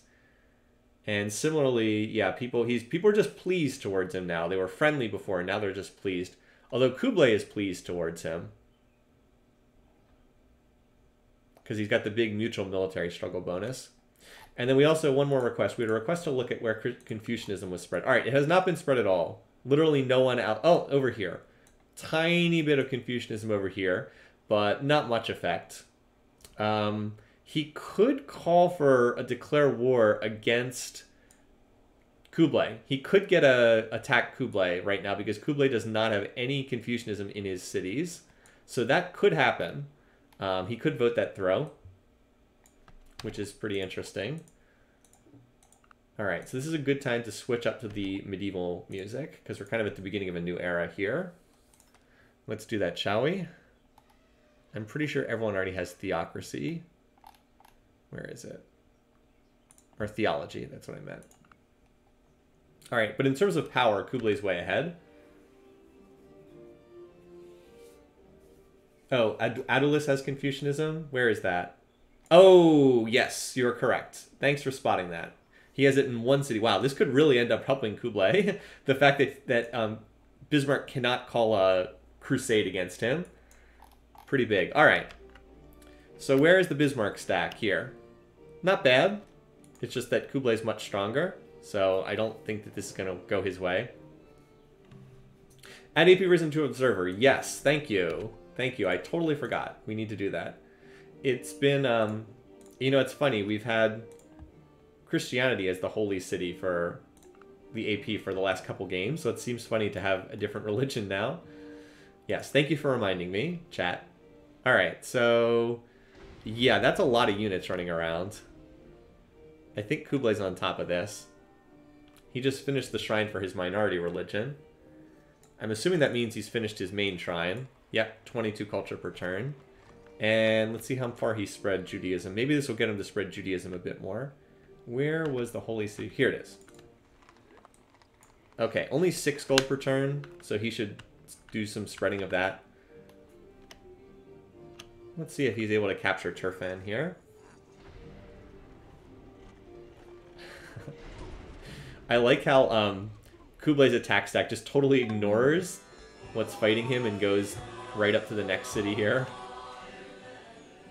They might end up trading cities here, which is pretty common for the AI. Like when they have different attack missions. Is that 22% or 122% at Munich? Oh god, it's 122. Okay, we're gonna be here for a while. Oh, never mind. This force went in and tried to attack Turfan, and it doesn't look like it worked. Well, I got the defenses low.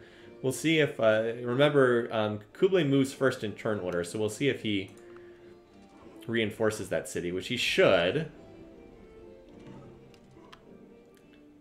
He did get a pike in here, which is probably enough to hold out against those war elephants. Meanwhile, over here, they're just slowly... I was going to say slowly bombarding down the defenses, but I don't think they even did that. It looks like he just attacked, which would not make sense into 120% defenses. All right, so the invading German stack got totally cleaned up, and now Biz is going to be on the defensive. Note that Alex gets the Mausoleum Golden Age. That's pretty nice from him. Also, Bismarck's finishing some wonders that are going to be awful nice for whoever takes his cities. Where are his wonders? All right, so not in here. Oh, this is a whole... Okay, this is his Confucian holy city. So that would be awful sweet for someone to take this. This is a pretty valuable prize. And don't be surprised if Alex jumps into the score lead here as a result of this Golden Age. I do see some civs on guilds, though.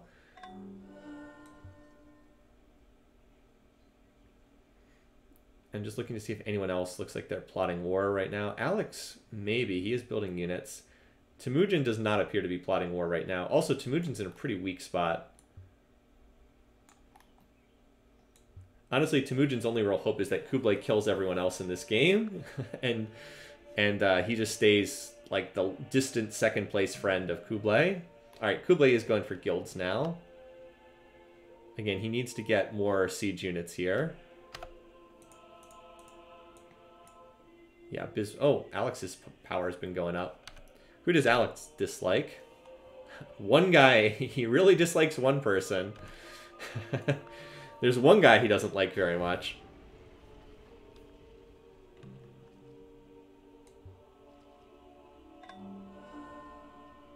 Oh, hello. Here comes a Temujin force. So it looks like Temujin's getting ready to declare war on Bismarck as well, because I don't know where else this group would be going.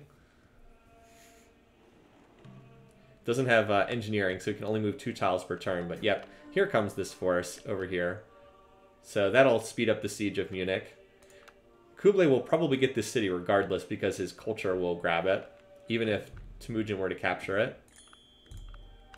Don't be shocked if Tokugawa joins this war either, although he's building enough banks that I don't think he's plotting a war there. Can I check Berlin? Yeah, Berlin's got a lot of stuff in it. A lot of trade routes. Let's see.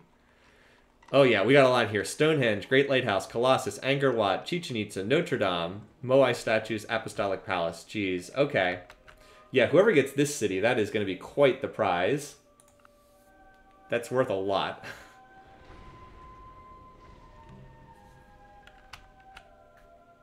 So, here's the war declaration that we saw coming a couple turns ago.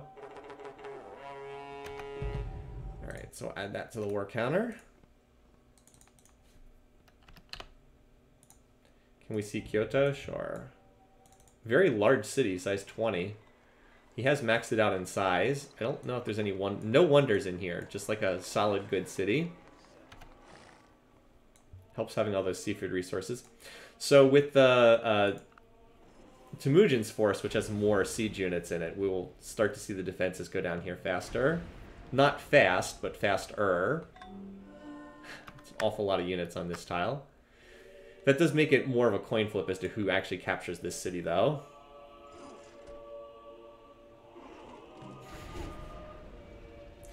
I don't mind checking in on what Alex is doing. He just adopted police state, which often signals an end theocracy. Okay, that would suggest he's getting ready to declare war, but who really knows? Nice of Bismarck to finish another shrine for whoever ends up capturing this. I mean, Hinduism has not been spread at all. Who killed Zara? It was basically 3 civs, but the kill credit went to Kublai Khan.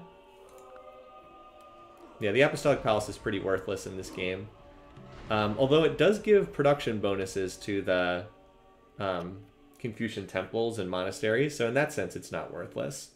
But I agree, it is certainly lower impact in this game than in some of the other ones we've seen.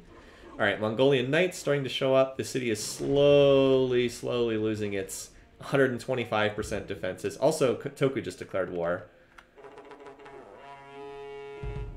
See, this is what I thought would happen earlier in the game. It's not like I was wrong that they were all going to dogpile on Bismarck. They just went after Zara first. And that's what most other people were thinking too.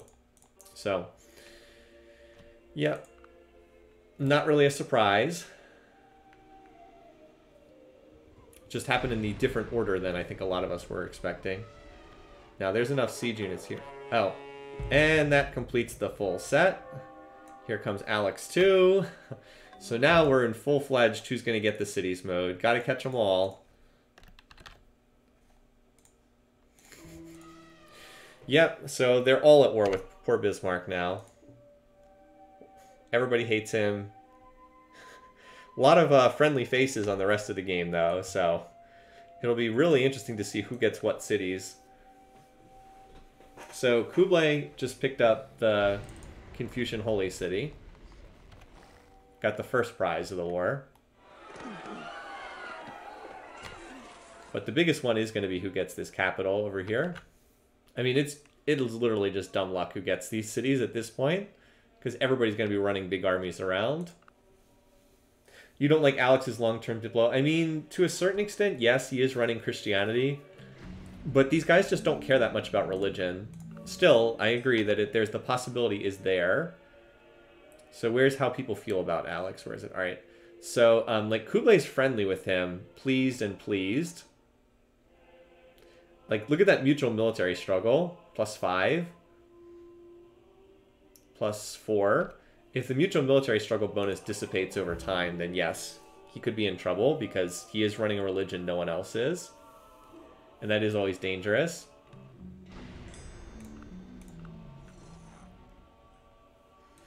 No one declares it friendly. The question is, do they declare it pleased? And that is something that some of them might. I would have to look that up. I believe that Alex does declare war at pleased, but I would have to check that. Here's the Greek stack down here. Yeah, Toku, Kublai, Alex, does seem like 2 of them. I won't rule out Genghis Khan, though. Just because he has really strong relations with Kublai, who seems like the most likely candidate to win. He could ride through on Kublai's coat trails. Like, that is a possibility. Tsar is the only one who would not declare war at pleased. Okay. Because Bismarck will as well. Alex seems to be working on Frankfurt. But no, the random city capture by Genghis Khan down here. Totally random that he gets this city. Not a very valuable one, but... Alex does most of the work, and he gets the city capture. Okay. Was there anything useful in Essen? Probably not. Again, I think Bismarck concentrated all his wonders in his capital. No, this city has Sankor and Schwedegan Paya, so this city has some useful stuff. Hamburg.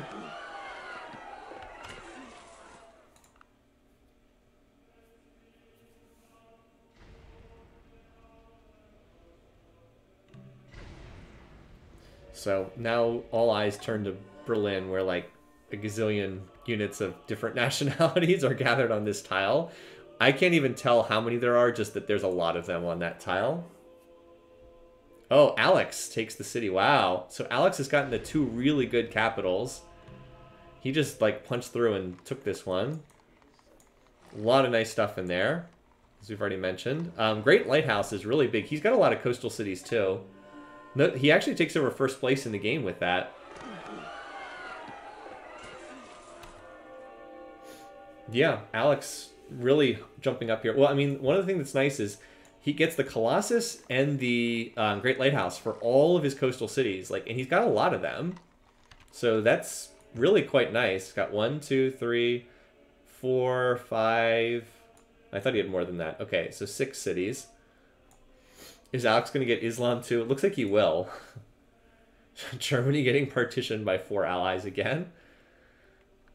Yeah, the only thing is it might be hard for him to hold this city culturally, because the wonders will not produce culture. I guess he's got the monument because of Stonehenge. The Odeon, normally cultural buildings do not survive being captured, but the Odeon, I guess because it's his unique building, I guess Colosseums will survive capture, and because it's his unique building, it creates culture. So, kind of a loophole there. Alright, so Hamburg does go down, and that's pretty nice. Tokugawa's city captures at least, like, fit nicely with his empire. Like, he just extends it down 10 tiles or whatever. This city for Alex is, like, whatever. And we've got the 2 Mongolians going after this last city. And Temujin actually gets it. Alright, well, so he's earned at least 1 kill for himself in this game, if nothing else. So they divided up... Bismarck disappeared awfully fast off the map. They divided up pretty evenly. 1 city for Kublai, 2 for Tokugawa, 1 for Alex, 2 for Temujin. So we're going to have, like, Little Mongolia down here in the south. And yes, Islam was founded by Alex. Alright, so let's set that up. Yeah, goodbye, Bismarck. He did not last very long, did he? Disappeared off the map in, like, 10 minutes of real-world time from those wars being declared. Turn 194. It's game 5. So Bismarck has never gotten a kill and has never not been eliminated in a game. Pretty bad. And Temujin gets the kill. So he gets at least 1 point from this game. Alright, then there were 4.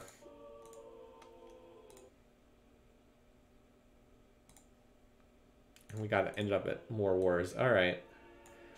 Zara, hey, we were right. Yes, we were right, not Spambot. Zara did defend himself way better than Bismarck. I just thought the dog pile would come against Bismarck first. It did not. He managed to stay out of wars until Zara was gone. So here's the question. How much of this territory is going to be swallowed up by Kublai's culture? Because Kublai is quite strong culturally. He'll be able to pressure some of these cities. Yeah, I just revealed the map. All right, so now, yeah, now we've got a lot of pleased and we've got a lot of friendly faces. But that said, oh, excuse me, everybody in this game will declare war at pleased. So we will likely still see more action because we are nowhere close to finishing the tech tree. Kublai will attack Alex. He won't attack the others. Alex will not attack Temujin, he will attack the others. Temujin will attack Alex, he won't attack the others. Toku will attack Alex. So it's mostly everybody's willing to attack Alex. He is definitely the one in the most danger right now. So for the most part, people are willing to attack Alex. Let's advance to turn 200, and we'll look at all the bar graphs there. See how the borders shake out here as the cities come out of resistance. Yeah, go ahead, build that grocer. Kind of a random first build in a captured city. Kublai went into a golden age. Now, he does not have the mausoleum. Good time to build a golden age, though. He can get through his infrastructure right now. Like, get through those universities, which are expensive to build. So, Frankfurt comes out of resistance. As it begins starving. And Berlin's about to come out. Oh, Tokugawa. Wow, you don't see that often. Tokugawa, first to discover liberalism. What did he pick? Probably nationalism. No, astronomy. Good choice. More expensive tech. Good call. He doesn't even have code. It doesn't even have code of laws, but he did pick up liberalism. Oh wow. Okay. Well, there I go making fun of this, and Sleeping Dragon's got the correct point. It's got a shrine in it, so the grocer will increase the happiness or the health cap, and it also will increase the money. So that is in fact a rather smart build. Good suggestion. All right, AP election for Alex, because he does hold the Apostolic Palace now. Not that it really is going to matter much, considering Confucianism's not very popular. Temujin's territory is pretty funny. So we've got a random Barb city down here that's going to get destroyed. Yep, so much for that Barb city. Goodbye. This one might get to size 2 and therefore not be auto-raised. We'll see. And we had a new Barb city pop up. So Alex is got the Apostolic Palace. We'll see if he does anything with it. I believe everyone has Confucianism at this point in their cities. Yeah, everybody's got at least one Confucian city, so probably not likely to have that much of an effect. They can't call for a crusade or whatever. And this will take us to turn 200, and we'll get a broader look at the game.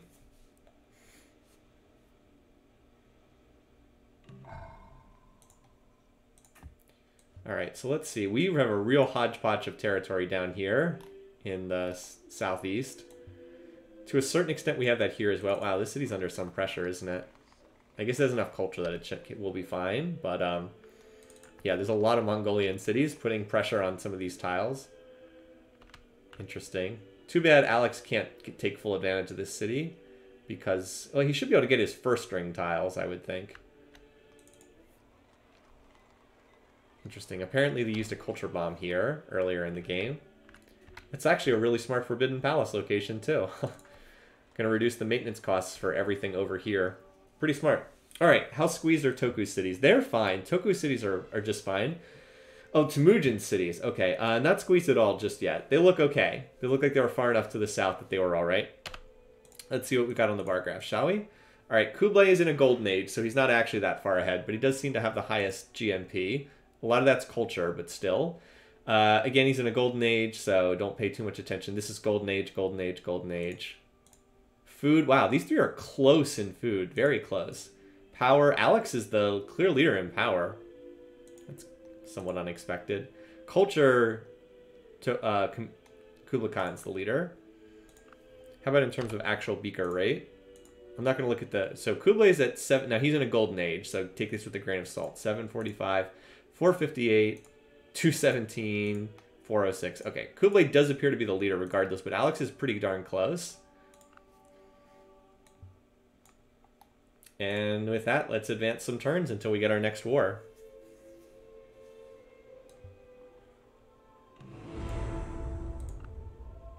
These guys absolutely can declare war on each other.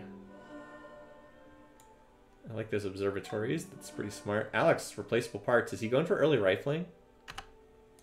This is a game where you might see leaders just... Yep, he's just booking it to rifling. He's skipping everything else and just going straight there. Gunpowder, rifling, go. That'll serve him really well if he gets into a war. Yeah, Genghis is falling pretty far behind at this point. It is entirely seemly for a young man because his economy sucks. mangled by the bronze spear. He's looking pretty tasty as a target, I'm not gonna lie. Like, look at his territory, right? He's got his little core up here, but then he's got like a city here and a city here and 2 cities here. Like, his territory is so split up. Also, Alex completed Versailles. Not the best wonder in the game, but yeah, Temujin's best hope is that a coalition forms against Alex. And then after that, a coalition forms against Tokugawa. I seem to have picked the weakest of the 3 options in the north.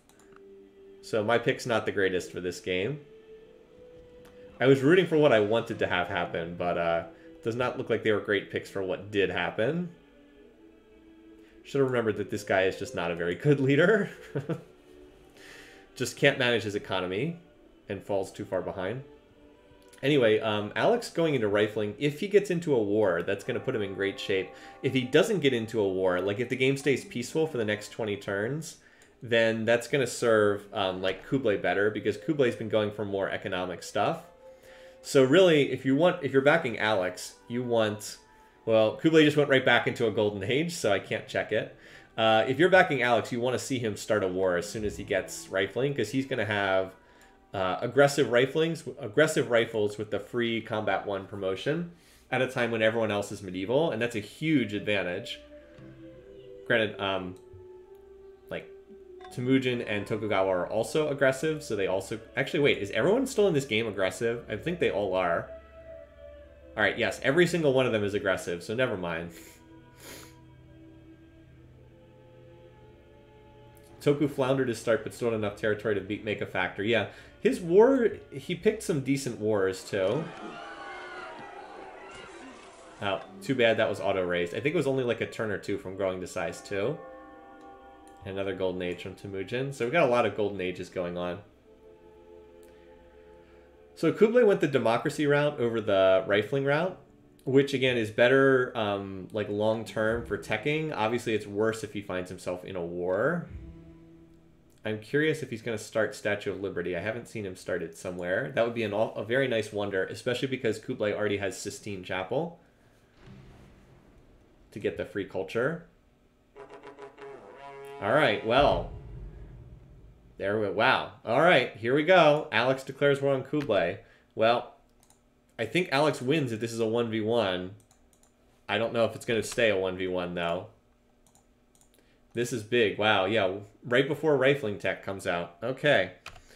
Let's see the bar graphs. Alex is definitely ahead in power, and he's going to be further ahead. So if he can make this work, like he has a potential to seize control of the game here. Let's see, how do people feel about Alex? So they're pleased, not friendly. So they could be conducive to jump into this war. They're both friendly with Kublai, so they won't declare on him. So this is really the question. All right, here's Alex's stack. I was wondering where it was. Alex, I mean, again, Alex has got he's about to get rifles, and that's going to be a huge edge. Okay, so he just grabbed that city like it was nothing. So, where does Kublai Khan go? He is in a golden age right now. Waiting for the message to print out. But, you know, this could be Alex's chance to just seize control of the game right here.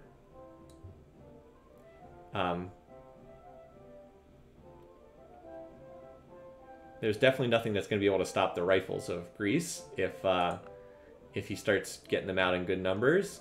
All right, Kublai is picking up gunpowder, which is a smart pickup for him. Where is the big... Oh, and I was going to say the big Mongolian stack was raising that Barb city, so they're way down here. They're on their way back.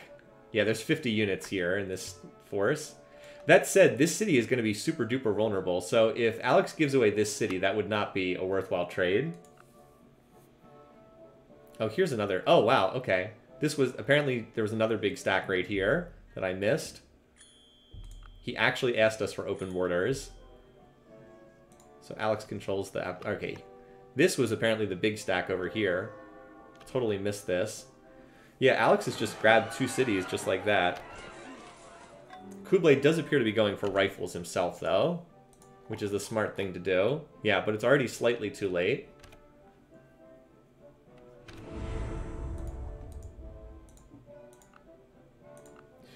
Yeah, so like there's the potential for this to get turned around, but it's going to be like 10 turns before Kublai can pick up his own counter rifles.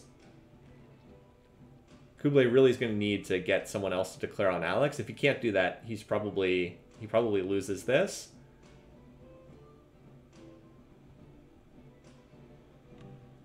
So that's really the question, is how the diplomacy is going to factor in now. Like, Alex didn't even pick up education before he went to rifles. He literally just went straight beeline there. Toku also just went to free religion, so he lost a lot of the shared faith bonuses. He's no longer friendly with Kublai.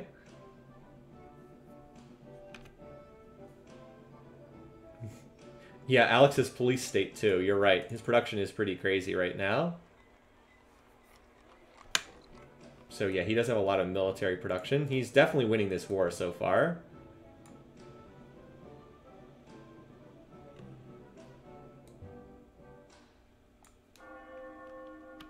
Yeah, look at all these units here. He's got 81 units in this stack. Oh my god. 81 units. Wow.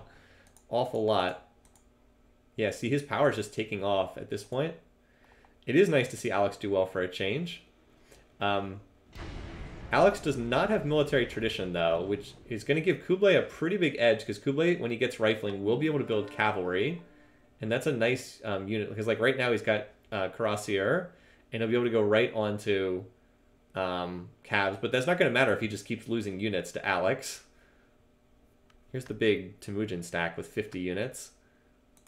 You'd think that they would attack Munich, because that's like right there, but I don't know. Because AI is weird when it comes to pathfinding. Geha, where is that? Oh, over here. Jeez, okay, yeah. Kublai's just kind of getting carved up from every side right now. Like, just getting chomped apart. This is definitely not going well for Kublai. As I said, if he doesn't get allies to join him, he's going to die. Because, like, Ulaanbaatar is going to get captured here, too. And now Kublai's dropped to 3rd place. Yeah, he's sieging 3 cities simultaneously. The one thing that's helping, and like Kublai's dropped below Tokugawa now in score.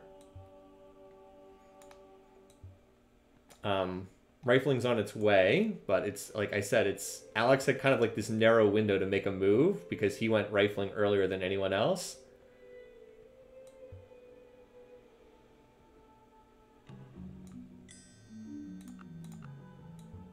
Which is not good for my picks, certainly. Great generals, great generals. Yeah, Toku is not a good AI, but like he can do okay in some of these games. Yeah, he's gotten out to a big lead now. Like if you look at the scoreboard, he's really advanced at this point. Alex first, Toku second. That would certainly be unexpected. Alright, so Kublai just finished rifling. That will, hopefully for his sake, staunch the bleeding, but it might already be too late because he's taken an absolute beating in this war. He's now last in power, and Alex is just continuing to go up.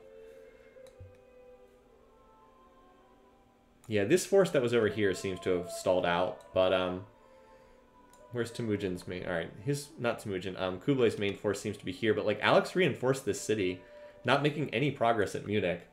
The minimap looks like a worm setting fire to a castle. I don't see that, but okay. I do not see that. And so far, everybody else is staying out of this. Statue of Liberty is under construction. That would be nice, a nice prize if Alex could take it away. Yeah, so now we've started to see the rifles come out from Kublai. And again, that'll, like I said, stop the bleeding for the moment. But there's still like a, 49 plus 14, so it's like a 60 unit stack over here. And Alex is now going for military tradition, so that will unlock cavalry for him, which is kind of like the next unit he needs. This mini-map is just crazy over here. Units everywhere. Yeah, domination. Nobody's too close to domination yet. But we might be headed there. Because I don't really see anyone stopping Alex right now. And the fact that he's practicing an unpopular religion is kind of helping him right now if he wants to go for domination. Yeah, okay. Kublai is just falling apart at this point. How many cities does he have left? 1, 2, 3, 4, 5, 6, 7, 8, 9. He only has 9 cities left. That's not a lot. He's lost his entire outer core at this point. For God's sake, Toku, please tech guns. Temujin, Genghis Khan, he didn't go for rifles either. He went the military science route. So he'll have grenadiers, but he's not going to have rifles. Yeah, like this city has almost lost its defenses too. And once this is gone, like the entire outer ring is going to be in Greek hands. I guess it's not this city. Yeah, Alex can win the elections, but he hasn't really been able to propose anything. Oh, and this is bad news for my picks. That is not good news. Because the only way that Kublai survives is someone declares on Alex, and instead the other 2 leaders in the game are going to throw down. Alright. Well, that's not good for my picks. Not good. What I need now is I need Temujin to win this war against Tokugawa, so Temujin... so Genghis Khan can at least be second in the game instead of first. But unfortunately, he's not ahead in tech.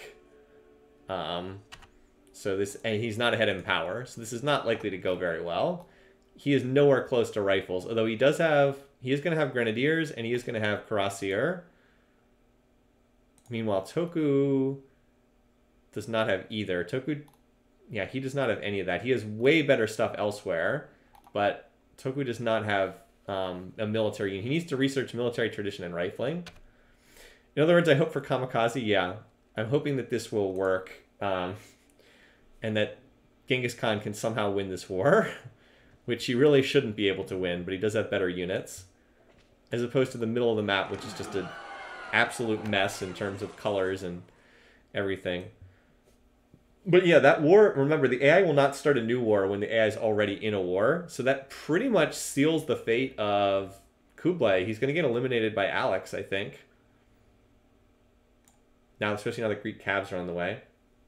Does Kublai still have the... No, Alex has the Apostolic Palace. Remember, it's over here, because he managed to capture Berlin. Yeah, Toku does prioritize science techs over military ones. I'm watching that fight at Nagoya right now. And yes, Greeks do have cabs in the field. They finished... As soon as they finished military tradition, that opened them up. Oh, hey, we saw one city get recaptured. So... Like I said, stop the bleeding for a little while, but I don't expect it to last much longer. This is probably the next target here. I'm looking for the big Greek stack. It's still here in Otrar, still healing up.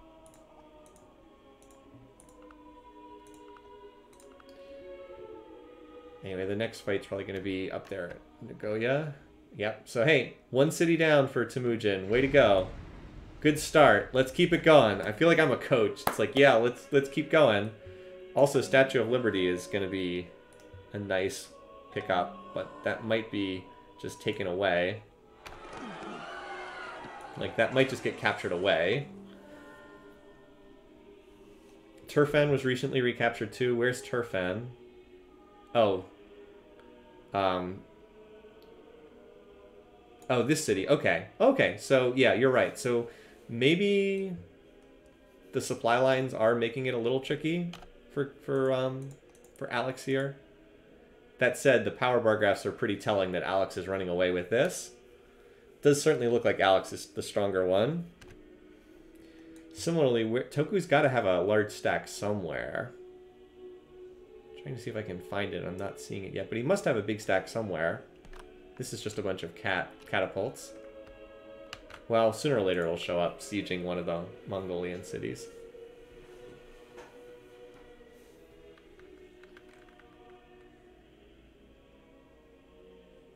keep an eye on for when Toku actually goes for some kind of military tech. He's been very slow to do that in this game. Now he's going for... Okay, so Toku is finally going for rifling. Yep, and then that will probably spell the doom of Temujin. So Team Mongolia, not looking too good right now, you guys. Not looking too good for anyone who has double Mongolia like I do. And I think a couple of other people had that too. But it's not looking great for Team Mongolia.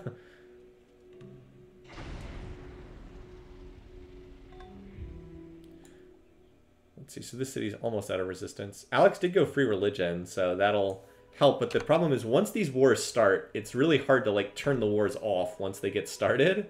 Because that hatred like builds up over time. You get that -3 for you declared war on us, and it's hard to overcome that.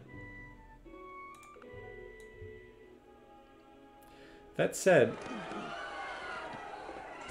Oh, okay. I was wondering where Tokugawa's... Okay, so this is where Tokugawa's army was. I was like, where is his army? Because he definitely had one. Apparently they're down in the ice, capturing these cities. I was like, on the bar graphs, it looks like Tokugawa's got this huge force, but like his cities are getting captured. That's where they were. Way down there in the south. I think he might lose Izumo, though, in the process. That said, Toku's about to get rifles, and once he upgrades to rifle defenders, it's going to be hard for his cities are not likely to be captured. Meanwhile, Alex looks like he's turned and headed back to Munich. Seems to be his current target. Like, he just took out the defenses in an instant. Yeah, the Mongols not playing this one maybe as smart as I'd hoped. These Grenadiers against longbows. Pretty good matchup for the attacker. Anything going on over here? Nope. So yeah, Munich looks like it's going to be captured indeed. Or recaptured, because it was captured once before. And poor Cologne. This does not look good for poor Cologne. Huge Japanese force. Nagoya is down to just one defender. And yeah, so now the defenders in Izumo have gone from longbows to rifles. A little bit stronger. Granted, Temujin does have grenadiers, but I mean, rifles are just pretty good units. This group now turned around for some reason. Don't quite understand that. Steel 47. Well, he was probably upgrading some units at the time. Izumo does look like it's going to get captured. Meanwhile, in the larger war, Kublai definitely managed to stabilize once he got to rifles, but I think it's just like a numbers thing. Alex has too much production. He's going to overwhelm him eventually.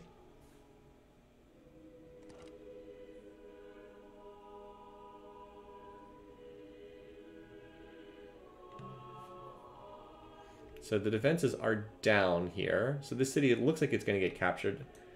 And so far, most of the Japanese army has been running around down here in the tundra for whatever reason.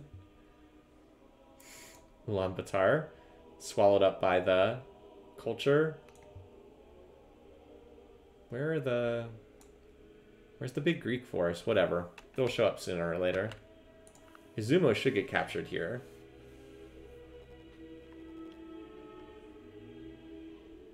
Alright, so temporarily, so like we're not even having any stop the wars. Temporarily, we've got the territory connected by Genghis Khan.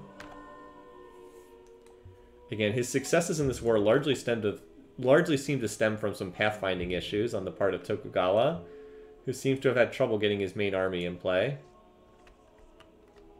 Still, I mean, he did get 2 cities that are like in the middle of the map, which is something. I wouldn't say that Frankfurt was that valuable of a city down there. Police state and first to rifles does seem pretty lethal. Yeah, Temujin's far-flung cities are not making for a fun time for AI pathfinding. Alright, so there should be a huge Greek force somewhere because of how strong Alex is. Yeah, he just keeps getting voted in as the leader of the AP and, like, nothing else. Where's the Greek army? It's got to be a huge Greek force somewhere. Not over here. Okay. One of the problems for Alex has to be war weariness, because he is up against the Statue of Zeus. Or did the Statue of Zeus get captured? I'm just curious about that. Statue of Zeus. Nope, it's still in Mongolian hands. Okay. Haven't seen that much war weariness from Alex yet, though. Does Toko have open borders with Oh, that's a good question. Does he have open borders? I believe he does at this point. That's a good question, though. He refuses to sign open borders so much that can be an issue. Yeah, he has open borders with everyone else. Good question, though. In fact, they all have open borders when they're not at war. So good question. But it's not an open borders thing, apparently.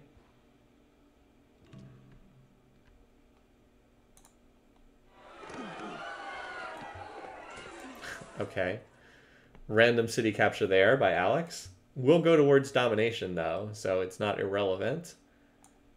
All right, so here's his main force. He has 50 units here. This city I thought would be targeted a lot sooner. But it looks like that's the next spot that he wants to put some pressure on Kublai. Kublai's trying to get this city back here, and I think he's going to get it. We might be in this stalemate until Alex researches the next generation of military tech, which would be at assembly line. Yep, so Ochar was taken back. Again, it's hard to push into this much culture.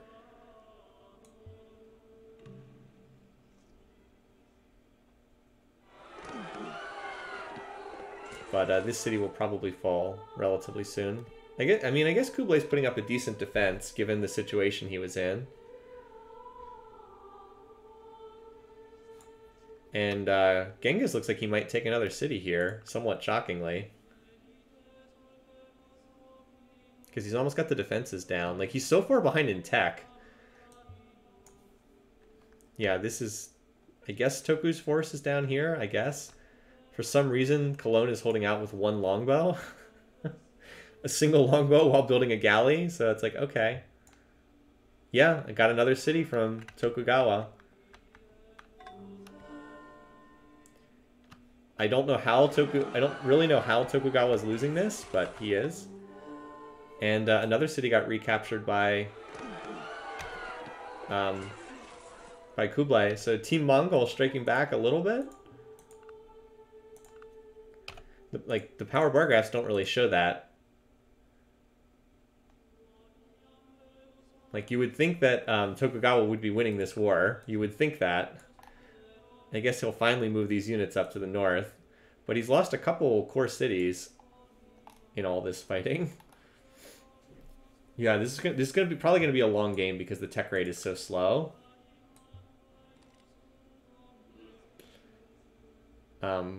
But still, Alex has clearly been the big winner in this round of wars. He's gone from being, like, slightly behind Kublai to being pretty decisively ahead.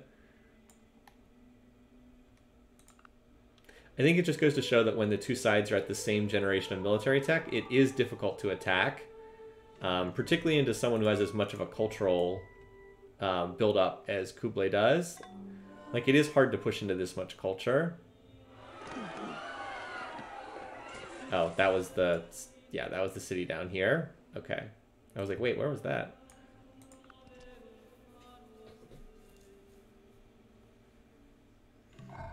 Oh, and we are at turn 250.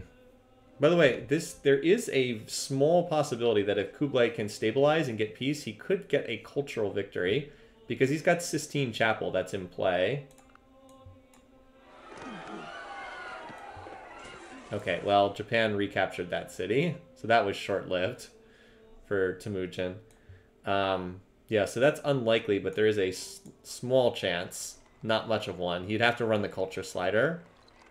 But, like, if he did run the culture slider, he'd have a shot, albeit a small one. Anyway, so yeah, GNP. Somewhat surprisingly, Alex is not that strong in GNP. Production. He is first in production. Food. He is first in food. Toku's second. Power, we've been looking at the power bar graphs, continues to be strong in power. Culture, though, yeah, that's kind of the one outside shot. And until these wars end, we're not going to... Wait, why is there an axe? How is there an axeman on the field at this point in time? We're 250 turns into the game. How is there an axe on the floor, on the game? Alright. Well, anyway, let's get ourselves a new tech. Paper's good. Oh, is that a medieval tech? Thought it was Renaissance. Okay. Everybody seems to have education at this point, so we'll pick that one up.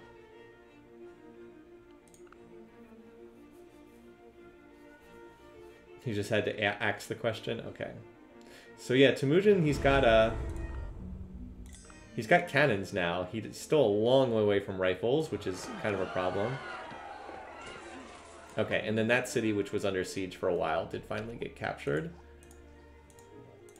So after a couple turns where Team Mongol was looking a little better, now things have swung back a little bit in favor of Alex and Tokugawa.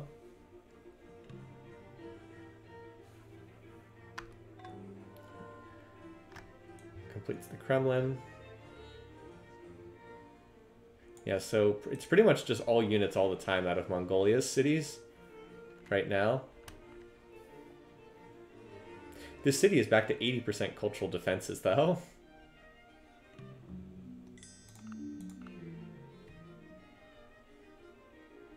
Pretty good stack, but alright. These two together are pretty good. Yeah, it might be tough holding that city. Yeah, these AP votes are totally worthless. Where was that? Nagoya, where is... Oh, there it is. Okay. Yep, so it looks like Genghis Khan is starting to lose everything that he captured, which is not surprising, because he's just so far behind in tech. Like, it was working for a little while, but it was working because these cities down here were getting captured. So, yeah. Meanwhile, this is the current target for Greece, right here.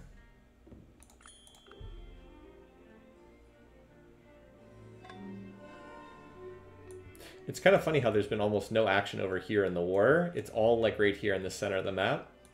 I think that that's also partly an artifact of the pathfinding, because the AI just tends to emphasize the middle of the map, I've found. Alright, so that city gets captured. This one is still like projecting a lot of cultural borders. But there really aren't that many cities left for Kublai. He's still got a ton of culture in the ones he does hold, but once they fall, that'll be it. And I think Izumo got recaptured too on this turn, unless it was already recaptured.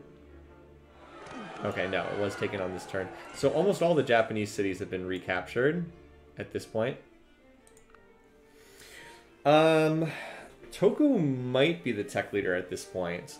That's a good question. We should probably take a look at where they are on the tech tree. Alright, so here's Kublai. He's got pretty much the whole Renaissance, and he's starting the industrial era. He's going for railroad. I guess machine guns will be a useful tech to have. How about Alex? Alex is slightly behind. Similar, but slightly behind. They're very close. I guess Kublai just has democracy tech. Okay, Genghis Khan is extremely far behind. And how about Toku? Yeah, Toku's the tech leader right now. You guys are right, because he already has railroad and he's on combustion. He's probably going to go assembly line next, because he has everything else. Either that or biology. So yeah, Toku is narrowly the tech leader right now.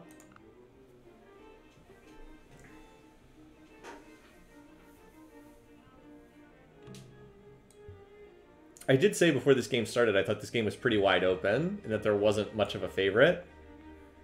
I think that's playing out. So here's, yeah, so here's Toku's stack. With the cannons, he can take down the defenses really fast. So now we're seeing the Japanese start to push into the Mongolian homeland. I guess he didn't take down those defenses that fast. Boy, these cities just keep getting traded back, don't they? But it does feel like it's only a matter of time. Like, Alex is kind of playing whack-a-mole with Kublai cities as he runs around. But, like, these cities are getting trashed in the process. So many tiles pillaged, and, like, their sizes keep dropping from whipping and starvation. Whereas Alex's cities are left completely untouched. So... Oh, it's not even a weird way Toku could win the game. Toku's the tech leader. Like, he could win by spaceship. He's the first to assembly line, so it's, like, not a weird thing at all. He's in pretty good shape. Certainly looks like it's between him and Alex right now to be the winner. There was the possibility for, like, a big Buddhist gang up against Alex, but it never materialized in this game. There was a real chance of that happening, but it didn't. And because it didn't, Alex is taking control of the game. He went after his biggest rival and has, you know, been winning that war. And now we've seen the first core city of Northern Mongolia get taken down. As these wars continue to rage onwards. And, like, this city's going to fall, too, because there's cannons working on the defenses. Or no, actually, there's no cannons there.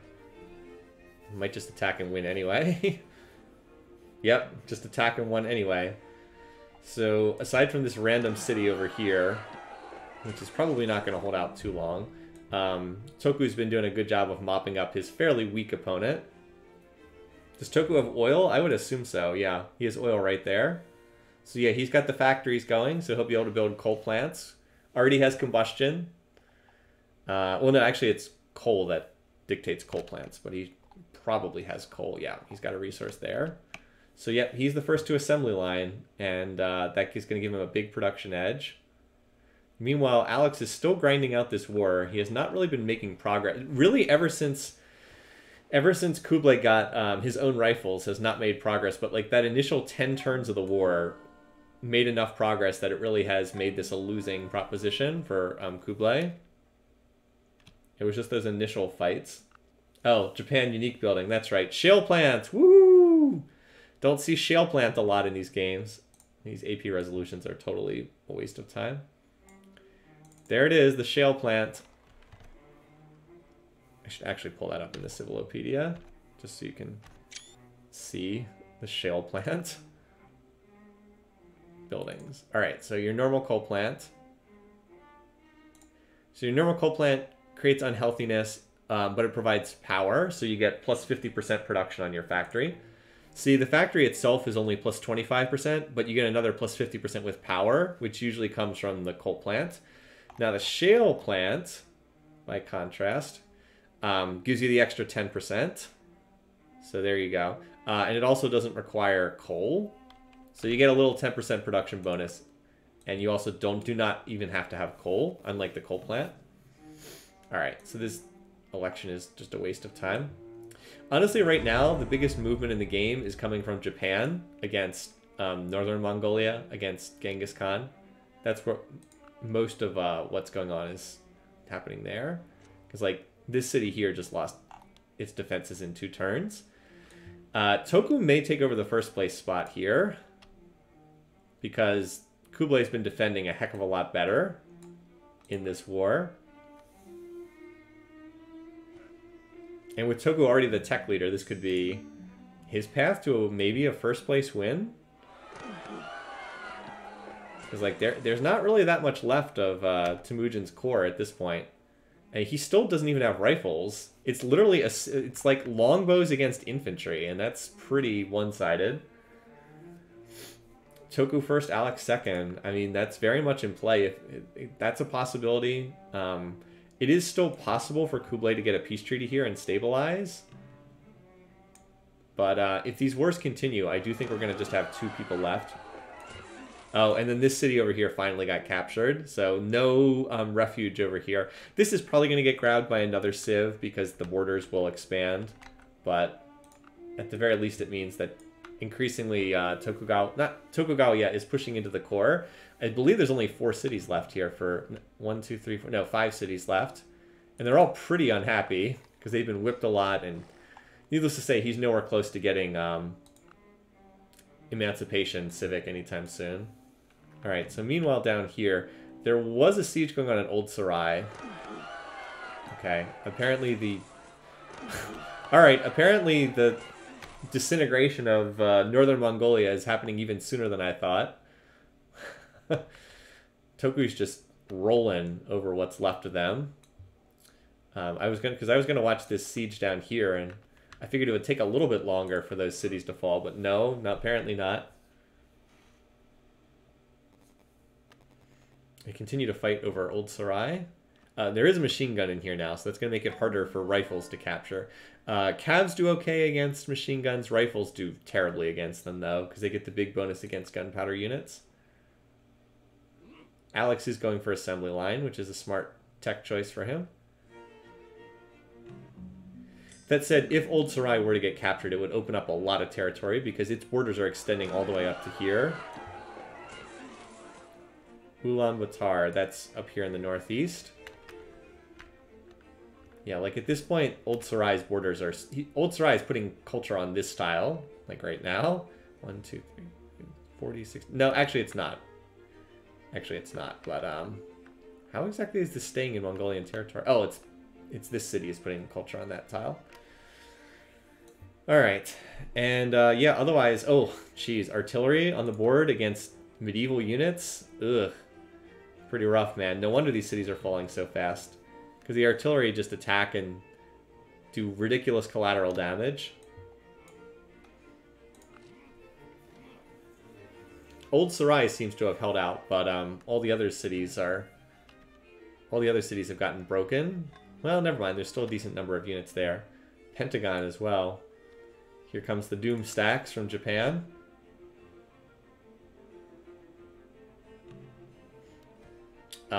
Yeah, I do think that Tokugawa is going to take over first here, but he might not have it for long, is the thing, because if Alex finishes his war successfully, he would then retake first place after that.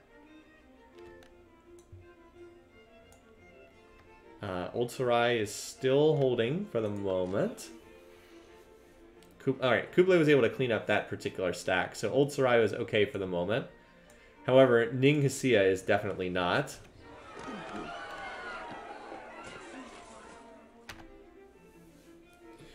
Oh yeah, Japan does have ships out on the seas too. Why they're not up there is beyond me. Because I know he has some destroyers. Okay, Greece apparently going to capture this city too.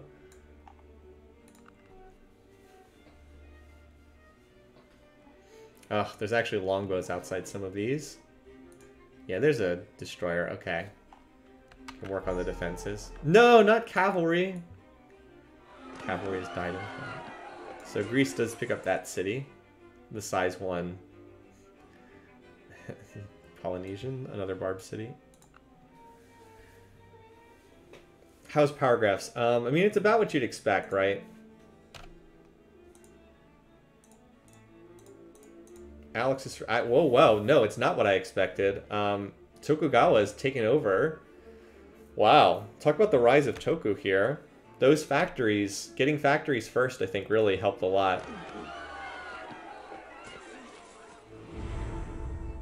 Now, that said, Alex has also picked up assembly line. And Kublai is about to get assembly line as well. He's still hanging in there. But Toku does seem to have seized control of this game. Like, his territory is a lot more contiguous than Alex's territory. Like, a lot of Alex's conquests, he's really gotten nothing out of them yet. Converts to Hinduism, okay. Really has not gotten a lot out of some of these conquests because they're still crushed by Mongolian culture. And Kublai's been putting up quite a fight. Whereas Genghis Khan just got run over, and this is it. He's dead. Bye. Are you saying that Tokugawa's a rising sun? I mean, yeah, he kind of is in this game. He had a really rough early game, but he's been turning it around. That was certainly a terrible war declaration by Temujin. Completely threw away his game there. So let's mark it down on our spreadsheet. And then there were just 3. And probably not going to be 3 for the rest of the game either. I think this is another game where we probably only have 2 left at the end of it. Alright, so we're turn 285. Hey, at least Temujin got 1 kill this game. Should have remembered he's a pretty terrible leader and not picked him. Turn 285. And that is Tokugawa gets a kill. Yeah, should have picked someone else for that second place spot. Should have remembered how terrible he is. All right. Glance, how does Tokugawa feel? All right, so he's only pleased with the other leaders. He's just pleased. So he can declare war on either of them if he wants to. That's a possibility. Everybody can still declare war on everybody else. Who do you pick, though? Everyone else was terrible, too. That's a good point. Probably would have picked Tokugawa, because I think he's a better AI than Alex.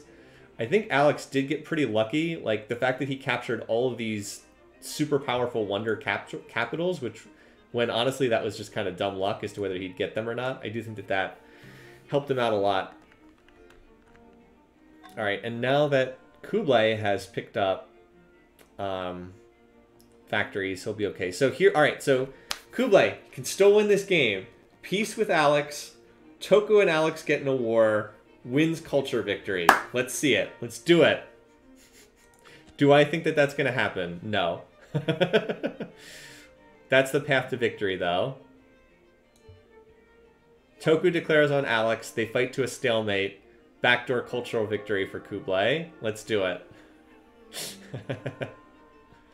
Alex just went into a golden age. And remember, he does have Mausoleum still. Again, thanks to capturing it here. There's the Mausoleum, so he's going to get the extended golden age. This might be enough to power through the bonus production in this golden age. We'll see. Did Kublai actually build factories? Because I don't think he... Yes, he did. Didn't build a coal plant here yet, though. Doesn't have power.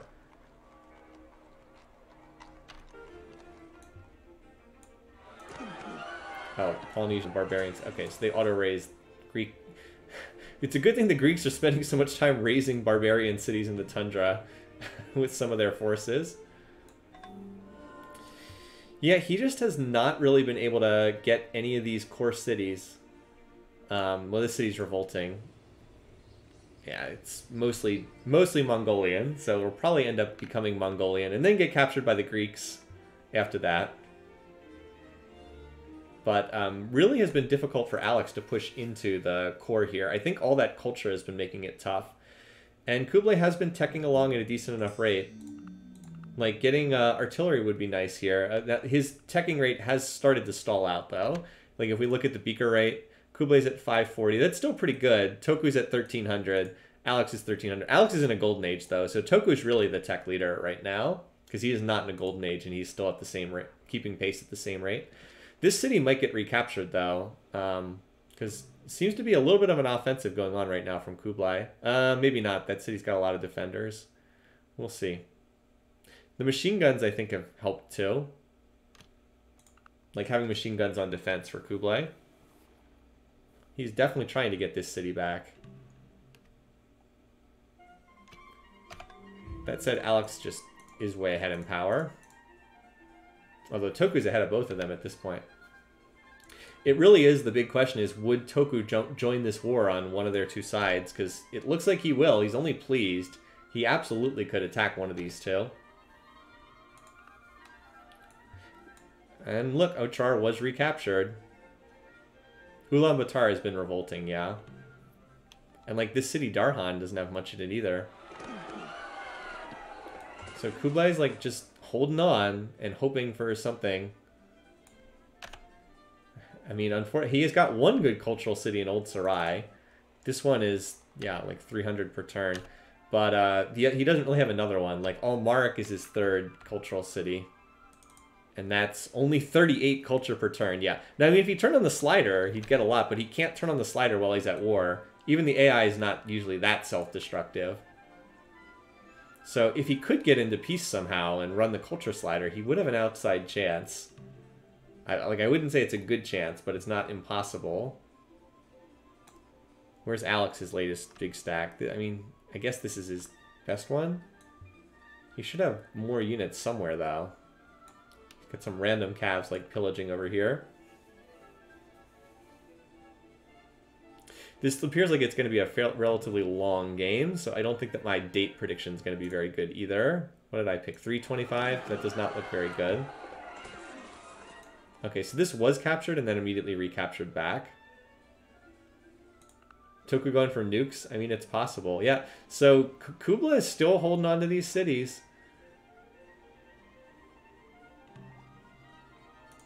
The AP has been totally useless in this game. Hey, I mean, go Kublai, right? He should not still be holding on as well as he is. He's put up quite a fight in this game. These artillery pieces are very nice on the defense. Like, a force comes in, and like you just hit the invading force with artillery and smash it. Kubla's fine now. You think Toku's going to win by space. So, like, this city did get captured down here. Eiffel Tower. Oh, that's too bad. Eiffel Tower would have been nice for Kublai to get, but I don't think it was very realistic for him to pick that one up. Kublai's more than earned a spot. I mean, yeah, but he has to survive to make it there. We'll see if he can get that far.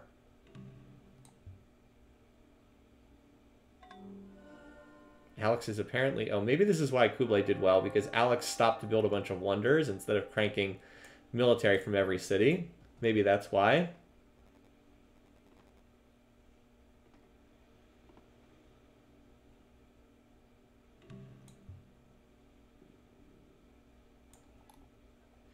It doesn't look like Toku is plotting war at the moment. It could be wrong, but it doesn't look like it.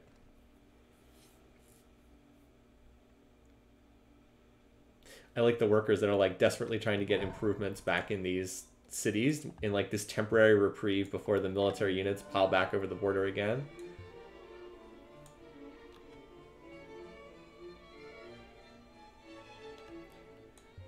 That said, this city is close to the capital. And Statue of Zeus probably has to be having an effect. Yeah, I mean, power you can see is really lopsided. Toku's starting to take off as the tech leader. Production. Toku's the production leader as well. Food. Wow, Kubla's really... See, Kubla's suffered a ton because he's had to whip so much. His cities have suffered from food. Also note that Alex's food has not gone up in like the last 50 turns. I think he's hurting from war weariness. Yeah, he's got a lot of war weariness. He has a ton of resources, so that's helping him, but like that is a lot of unhappiness. Plus 10 from war weariness is a pretty good amount. A Diplo win for Toku? I don't think so. Let me see. No, they wouldn't vote. There's not enough pluses. They wouldn't vote for Toku for diplomatic win. He doesn't have enough pluses for Diplo. The corporation's kind of interesting. What kind of production is that giving him? Plus 17? That's a lot of production. 279. A lot of production from Mining Inc. Would hurt his economy, though. So we'll see if Alex can get to like the next generation of tech that would push him ahead. He finishes the Christian Shrine. The next generation would probably be tanks, would be like the next really big unit. It's awfully weird for Alex to be running his offensive from here.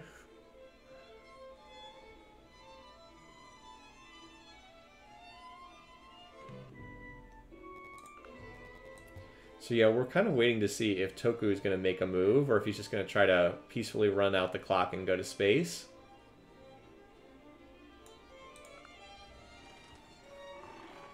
I wouldn't mind seeing one more war because I have 13 wars and we're at 12. Wouldn't hurt to have exactly 13 and score points from that because my other picks were such duds in this game. Is he going to meet Sitting Bull? Oh yeah, he will. Well, that's fine. I think we can safely get rid of the... Wait, no, it's the UN that introduces everyone, not Satellites. Satellites reveals the map. It does not introduce people. It's the UN that introduces everybody. Anyway, we do have a new offensive from Alex down here. And this might be enough to capture Karakorum, which, if it falls, would be the end of any kind of chance for... See, no, they did not meet each other. Sitting Bull still not known by anybody. That would eliminate any even minuscule chance of a cultural victory for Kublai if this city were to be captured.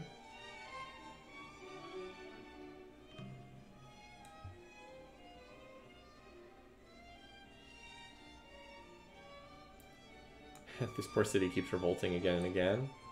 This city was captured at some point, but it's again pretty surrounded by Mongolian culture. Yeah, so right here seems to be the main action right now. Whoops, didn't need to move the mini-map.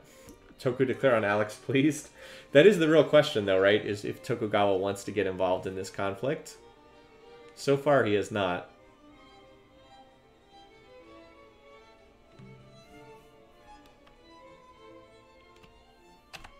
Like you can see he's only I mean he could declare on Kublai just as easily. He's only pleased with both of them.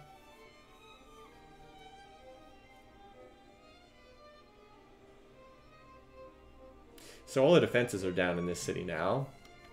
I mean, it's a decent number of defenders. But there are 27 attackers, so it's probably enough to capture this. Especially if the siege units go in first. There's only 3 cannons, but that's probably enough. It's not like capitals get some magic extra defensive bonus like they do in Civ 6, where they get extra points. Yeah, I'm going to say that that's going to be enough to capture this city. A lot of great generals. Look at all these super specialists in here. And both Toku and Alex are on industrialism, so tanks are going to be appearing anyway. Also the Manhattan Project, so that's going to be fun.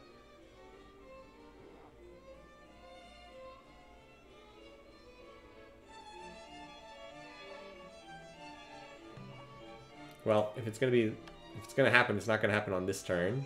I guess these guys pulled back to heal. They are very low. Maybe they got hit by artillery. That would seem logical. So perhaps this is enough to hold out. I'm wondering if there's fighting anywhere else. Apparently there's a bunch of artillery up here, but it's kind of useless to just have 6 artillery by themselves because artillery can't actually kill units.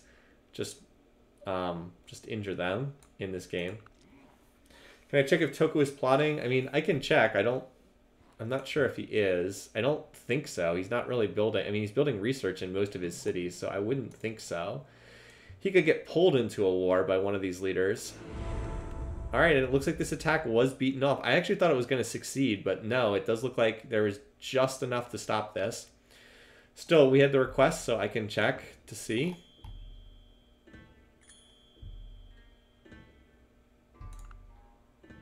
I mean, he's willing, but...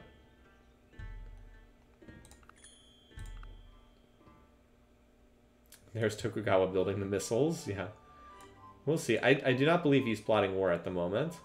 Does not seem to be. Not plotting, okay. I guess it would have been redded out if it would have been read. Alright, so here comes the next one. Alex, when his tanks show up, that will probably be enough to finally end his stalemate. Now, he does need iron. He does need oil to build them. So does he have oil? Yes, he does have oil. He's got 4 of them. So he is good to go as far as building tanks.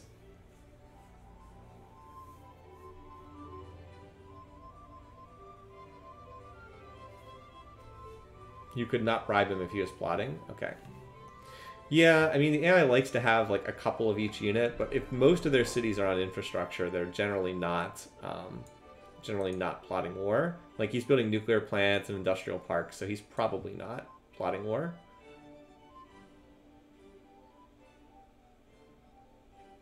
I am impressed at how Kublai has managed to survive this long. I thought that he, after taking that initial beating, I thought he would have been finished by now. But nope, he's held out. I mean, he's lost his border cities, but he's kept all of his core cities intact. Like, he's literally lost all the cities on the edge of his territory. It's really quite funny, right? There's Greek cities here, here, here, here, and yet his core has stayed intact. I would think that tanks might be enough to make the difference, though, because tanks are really strong. Alex was impressive, but this war has really slowed him down. Like, granted, he has gotten territory, but he hasn't really been able to take advantage of anything he captured because everything he's captured has been completely crushed by culture. He actually gave this city away to Tokugawa, Like, this was a Mongolian city. He liberated it to Tokugawa, I think. Maybe I'm thinking of another city. Maybe not. This city he has not. Like, he actually has gotten to 100 culture in here, but he can't work any tiles because it's so much Mongolian culture.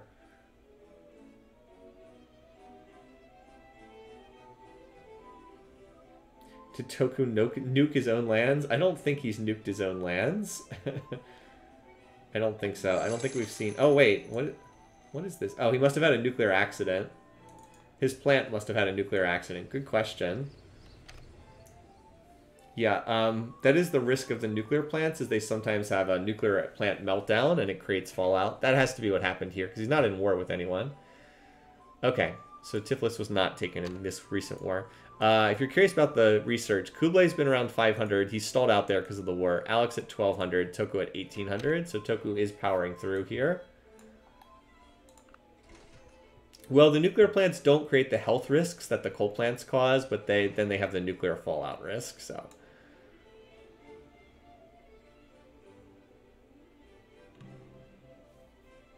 Random paratroopers. Boy, they're highly promoted units. Look, he's got a Combat 5 paratrooper there. 2 Combat 5 paratroopers. Must be from his West Point city. Alright, so now we have the first tanks on the scene. You would think with tanks that would be enough to kill some of these units, because the jump from attacking with infantry, which are like 20 strength, up to tanks that are like 28 strength is big. But what makes it even more decisive is tanks can take City Raider promotions, and that's really the big thing. You can't take City Raider promotions on gunpowder units, but tanks can. And, you know, you get like a City Raider 2 tank. That is like a plus 45% strength, I think, on the City Raider 2. So you get the strength up to like, what? I know this is not how strength works because it subtracts from the defender, but like, just bear with me. You get like plus 50% strength and you're up to like 42 strength against the defender, which is, you know, I don't know, in like the 30s, 35 range. So you start winning all the battles. And of course, with tanks, you can blitz. If you win the first battle, you can attack again a second time, and you get, you know, even more promotions, and it just snowballs. So yeah, tanks often tend to be the breakthrough point. Anyway, Tokugawa is still staying peaceful right now. Has not seen fit to jump into one of these, into this long running Kublai versus Alex war.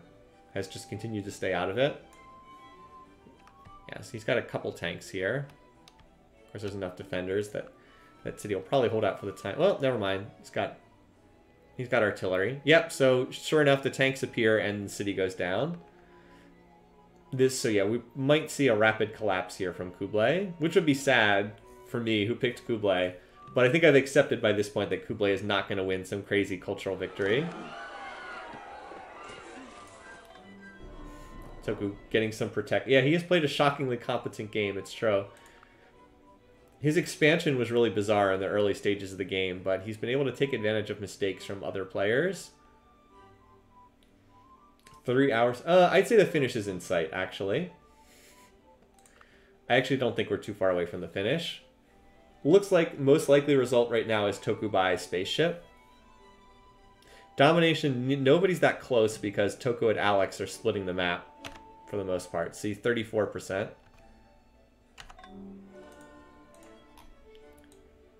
I mean, he still has a ways to go, but he is closing in on what seems to be a spaceship victory. And as predicted, the tanks look like they've been the key breakthrough. Now the cities are starting to fall really quickly.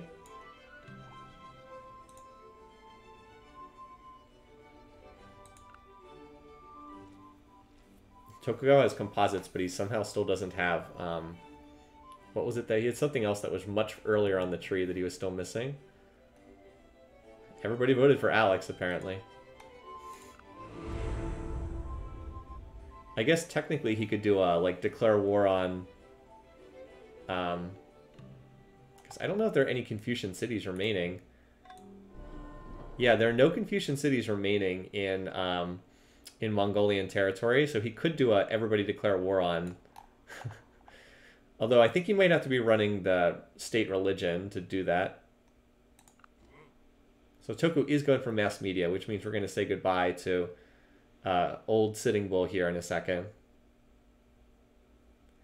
Alex, I think, was just in... Did he turn on the culture slider to troll everybody? Okay, so apparently he's decided he's going cultural because he just went 100% on that culture slider.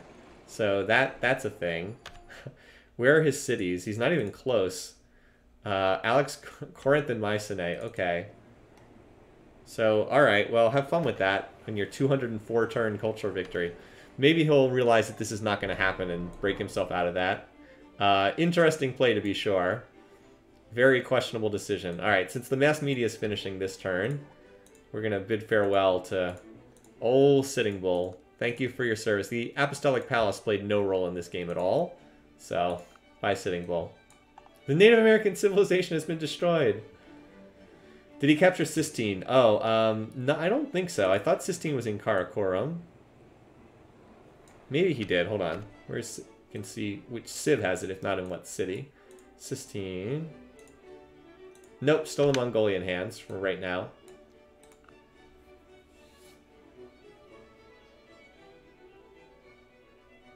Toku does not have Apostolic Palace. Okay. Yeah, let's not do one of these victory rotes.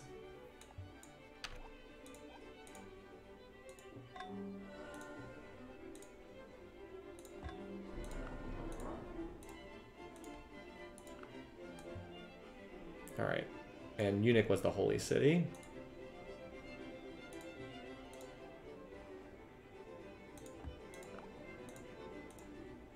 Alright.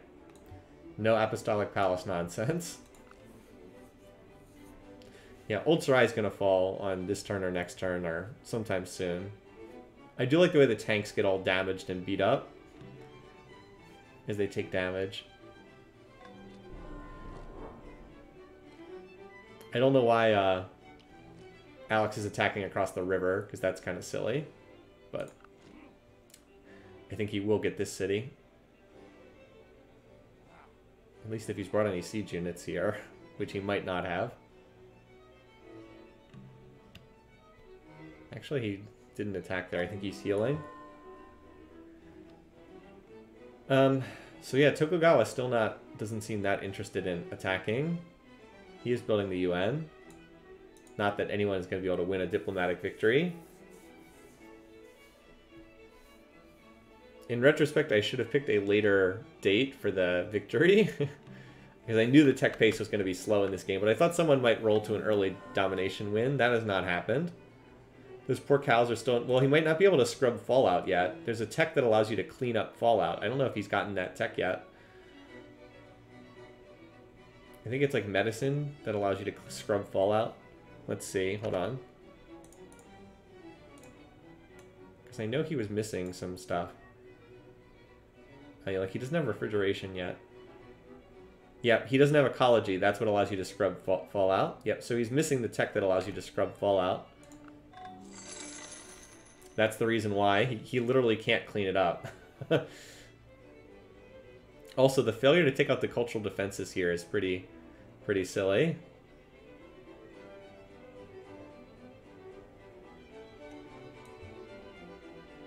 Did Tokugawa just declare war? Because, like, I'm seeing a lot of Japanese units in Greek territory. Did he just attack? Oh! Well, there we go. There's war number 13. All right, let's do this. I've got 13 wars. No more wars. Let's stop right here, you guys. No more wars.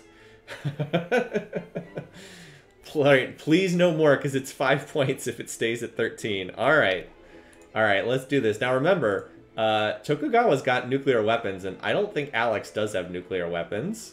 So we might be seeing some nuclear exchanges here. Hold on. We got to see the power bar graph. Oh my goodness, yeah, he's pretty far ahead in power. Where's Alex on the tech tree? Because we know where Toku is. We know he's ahead at this point. Okay, so he's got some key stuff. He's got composites, computer oil, aluminum. Does he have... Can he build modern armor? He's got computers. I believe he has aluminum.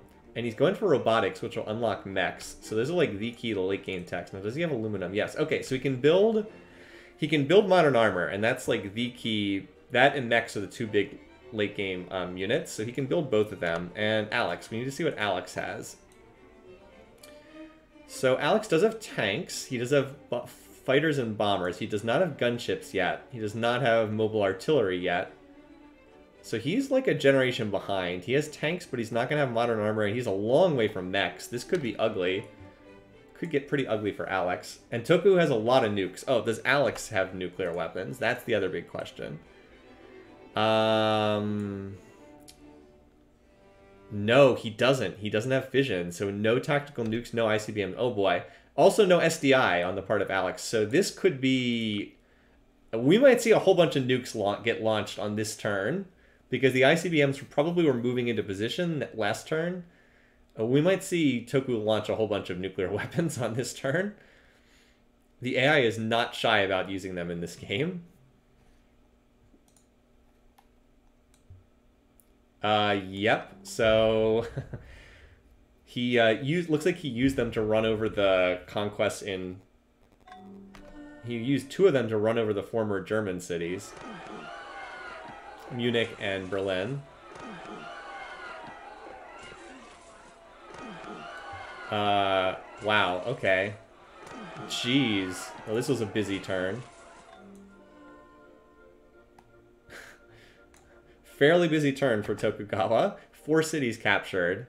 Now, granted, 2 of these were in former Mongolian lands. Well, we might have domination after all here, just by Tokugawa instead of. I mean, he's got a ways to go, but I don't really see how Alex stops him. So the big question would be, could Kublai score past Alex? It's in play. Apparently, he wants to take out some of these cities down here. Yeah, and the UN finished. Now, let's just check. Again, I don't see a UN victory happening. Kublai is unlikely to vote for Tokugawa. +4 shouldn't be enough to vote for him. Oh, no, here, it's here. +4 is probably not enough. It would be hilarious if this game ended with Tokugawa diplomatic victory. That would be incredible. But I don't think that's going to happen. Let's see where Toku decides to move. It looks like his main stacks are over here. Oh man, he's launching more nukes. He's nuking the cities and then dropping in... Yeah, he'll vote for him for the leader, but I don't think he would vote for the actual victory. Maybe I'm wrong. We'll see. He's launching more nukes. Yeah, he just nuked the living daylights out of Mycenae. Where else is he launching them? I mean, he's got... So here's the thing. No, Kublai's cultural dreams are really not alive. He's got 1 city, but he doesn't have the other 2. So, like, if one side has nukes and the other side does not have nukes, they're totally helpless in this game, just as they would be in real life. We had one early play-by-email game at Realms Beyond where we did not ban nuclear weapons, and one side got to nukes like 10 turns before the other side, and the game just ended instantly. Because 2 nukes launched against a city will kill every defender. So like, nuke, nuke, walk into the city. Nuke, nuke, walk into the city. You can't defend against it. It's impossible. So Mycenae will get captured here for sure. As soon as the paratrooper walks into the city. If this city doesn't get captured, I'm really don't understand this game. Okay, or not. Seriously, look at this mini-map, though. Look at all those red dots. He is nuking cities like crazy. Yeah, so he did take Ochar. Where's Argos? I know... Alright, where's Otrar? I'm sure I've scrolled past it by now. Nuke counter 9. Yeah, please feel free to keep track of the number of nukes in chat. That's a good running counter to do. Holy crap, where is this other city? It's a Mongolian city, okay. Ah, okay, in Mongolian territory. Gotcha. Thanks for pointing that out. I was like, where in the world is this? Yes, we're just going to see like nuke after nuke after nuke, probably. Again, I just don't see any way that this can be stopped. Kublai may very well end up with a 2nd place finish. I don't think that's out of the question at all at this point. Toku's units are much better, and he's got he's got the nuclear edge. Like, once those nukes land, it's there's not much you can do. Nuke the city and then paradrop in defenders. Now, I don't understand why he's not walking into this empty city here. Apparently he's nuking his own forces. Whatever. Well, some of the cities are falling. Darhan got... Okay, this city got liberated. Where was the city that got captured this turn? I think it was down here, maybe? Oh, here it is, this city. Yeah, the Mongolian cities will probably get gifted back. I really seem confused about whether or not to take this city. We will not fight our brothers and sisters in the faith. So we're at 37% land area.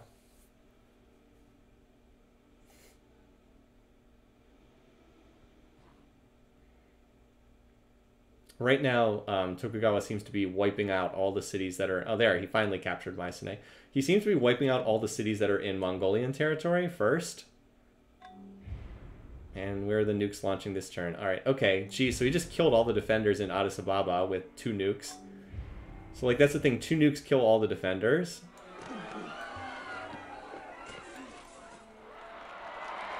And he's gifting some of these cities back to... where was... Debris Bebe, this city. He's gifting some of these cities back, and that's going to drag out how long it takes to capture. That's going to drag out how long it takes to capture these cities, but it is just a matter of time until he rolls over, presumably, everything.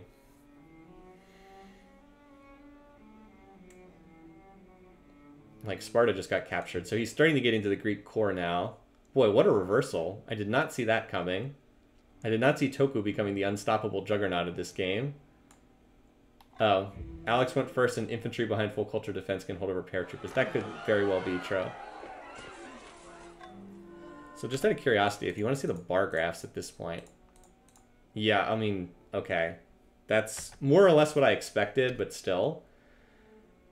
So yeah, I think we're going to see domination as our ending in this game. 39%.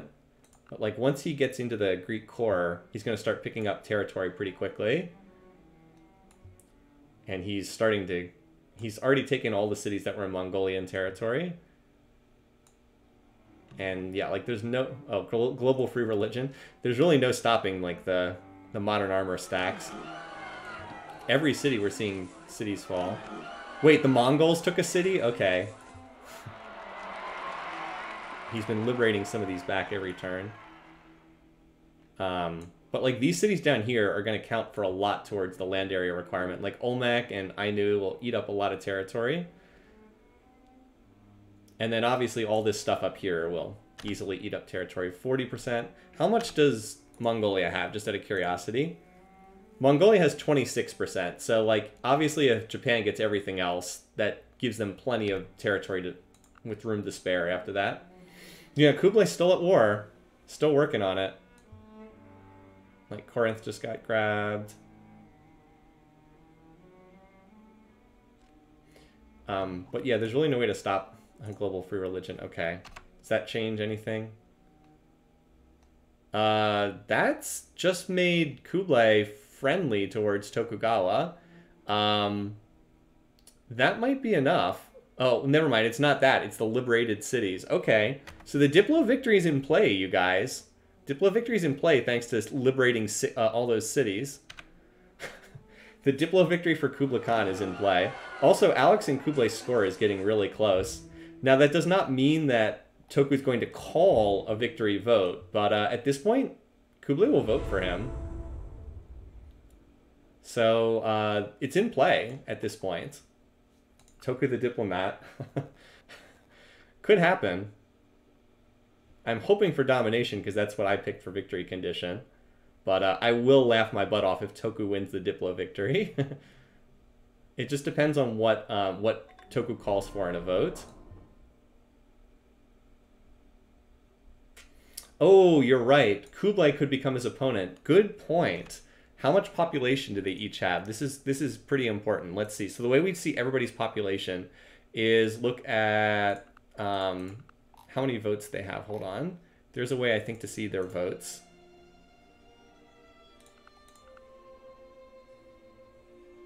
No, okay. I can just check on the screen here. All right, so Kublai has 20... Wait, it's population. 14% for Kublai. And Alex is 18%. Good point. So they're getting close in population. Good point. Yeah, so if Kublai passes Alex in population, then the Diplo victory is not in play. God, look at that mini-map. It is like an invasion of red dots in the blue territory. Just red everywhere. Not a lot left of Greek territory at this point. Kublai has retaken second place. And it seems like Alex might get eliminated and actually scores 0 points for this game, which is not a deserved result because he's played much better than that. But it does seem as though that might be the ending. This city went down too. What are we at domination? 41%. I guess he still hasn't really picked up culture for all these conquests yet. Yeah, I think that Alex's population has fallen to the point where now he would not be the UN opponent. Because he doesn't have much left at this point. Let's see. Kublai 16%. Alex, nope, Alex is, yep. So the Diplo victory, which was in play for a couple turns, is now no longer in play. God, these nukes.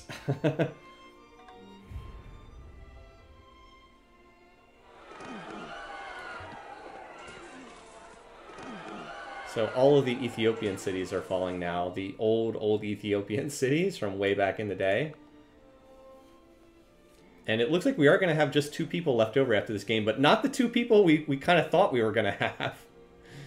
Not quite what we thought. Yeah, and now Greek culture is just vanishing off the minimap at a pretty breathtaking pace. Apparently this city was taken by Mongolia. 45%, 77% of world population. I do think the borders will expand to the point where it's going to be domination, I think. I mean, it's like 2 or 3 Greek cities every turn falling right now. Poor Knossos. Yeah, played much better. I mean, this was a good game for Alex. He played quite well. It's just unfortunate that the game unfolded in such a way that that he got bopped here at the end of the game by Tokugawa. All right, so not even a victory vote, just free speech.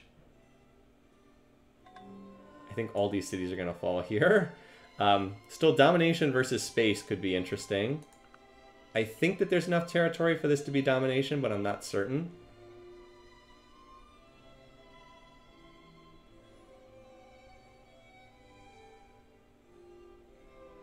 How many more turns do you think we're going to get here? So we already were in free religion. Were we already in free speech, or were we in free religion?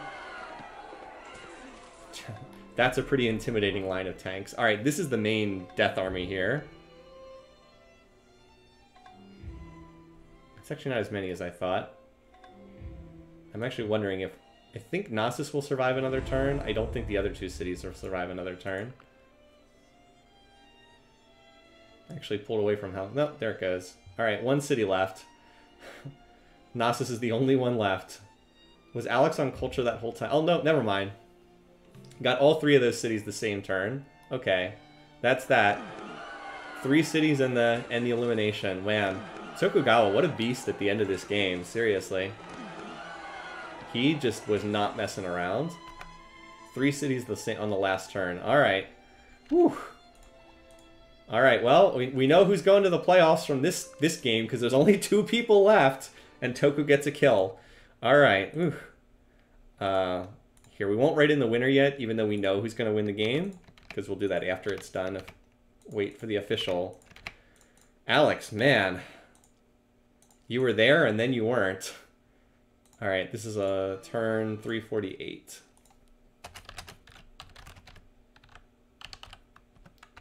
Even though it's better for my scoring contest, I do kind of wish that we had gotten the diplomatic victory for Toku. Because that would have been absolutely amazing. The diplomatic victory for Tokugawa.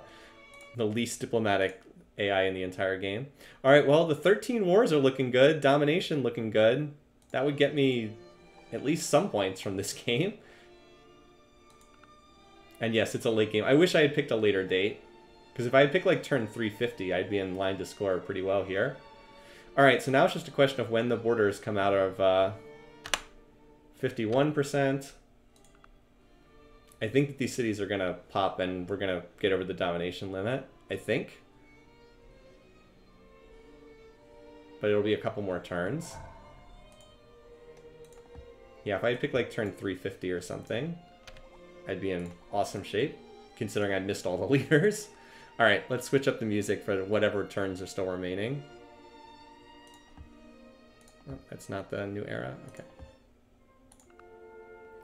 Like I said, I don't think we have far to go, so he needs 9% more. I'm gonna have a lot of Fallout to scrub. Kublai, yeah, it's true. Kublai's putting out a lot of culture. How much does Kublai have right now? 32%. So Toku does need pretty much everything else. That's true. He does need pretty much everything else for domination. However, he kind of does have like everything else except I guess a few tiles down here. We'll see.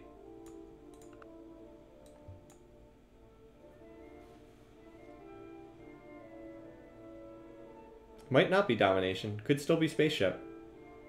Domination is a pretty high requirement.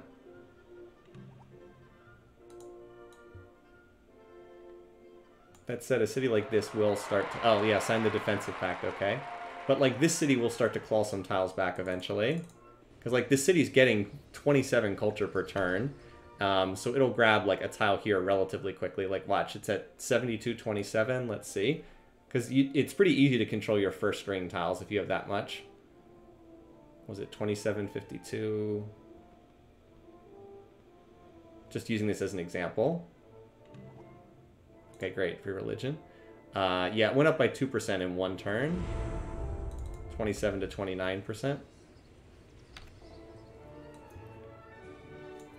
So where are we at? 58. Yeah, we're up to 58%, and there's still like another city to come out of resistance. Well, we'll see. Like, need cities like this to build culture and grab more tiles. As funny as it might sound, if this city had been captured, I think we would have hit domination sooner. Because, like, then these tiles would all be in Toku's hands. 59%. How close is he? He's almost at 60%. That said, he does need more tiles. Like, he needs another city over here. He needs to grab these tiles. He's very close. He is literally like 1 or maybe 2 cities away at this point. Let's just end, please. He's also close to finishing the spaceship, too. I'm sorry for everybody who has dates that are... like, the longer this goes on, the less points most people score because we get further and further past the victory date. I'm just hoping we don't see any more wars, because I really want it to stay at 13 and get the points for being on the exact victory date. Yeah, still at 59. 15 actually went down slightly, because Kublai's got all that culture. Man, could Kublai still win the game with a culture victory? No, he doesn't have 3 culture. Doesn't have 3 legendary cities. Shouldn't have liberated all those cities back. Like, if he hadn't liberated this city, he probably would already have... he probably would already be over the top on the domination win.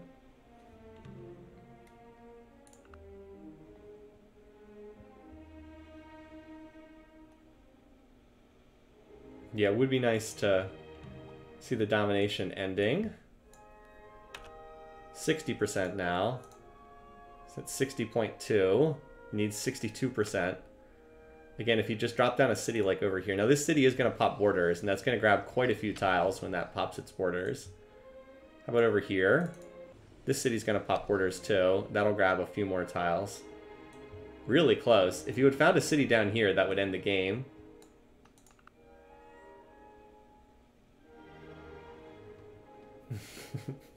No, the cultural victory is not really in play. Are they friendly? Good question. Toku's only pleased. Only pleased. Kublai will not declare, but Kublai's only pleased. Or Tokugawa's only pleased.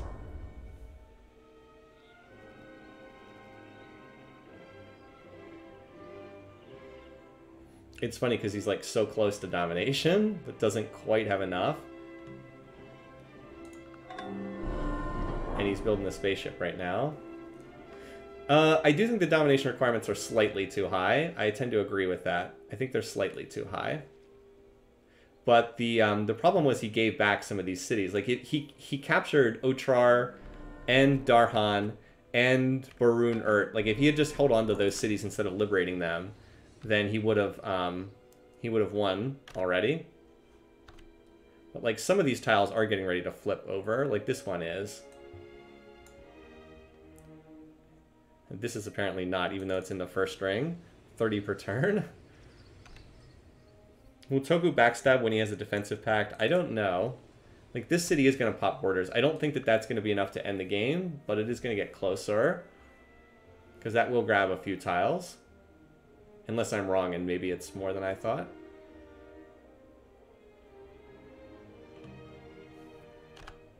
Oh, we're at 61%. Oh my god. We're at 61.76%, and you need to get to 62. That's literally like 1 or 2 tiles. It is literally 1 or 2 tiles away. It's that close. It's close enough that I think if this city pops borders, it will grab these 3 tiles. I think that when the city pops borders, that'll be enough to do it. It is that close. As far as spaceship goes, he's finished all the spaceship tech, so he'll be launching the spaceship any turn now. Like, when that stasis chamber finishes, I think he's gonna launch it. Yeah, 365 has a chance. Did not go to stealth. Yeah, I know, right? A rarity. A leader not going to stealth. So there goes the spaceship.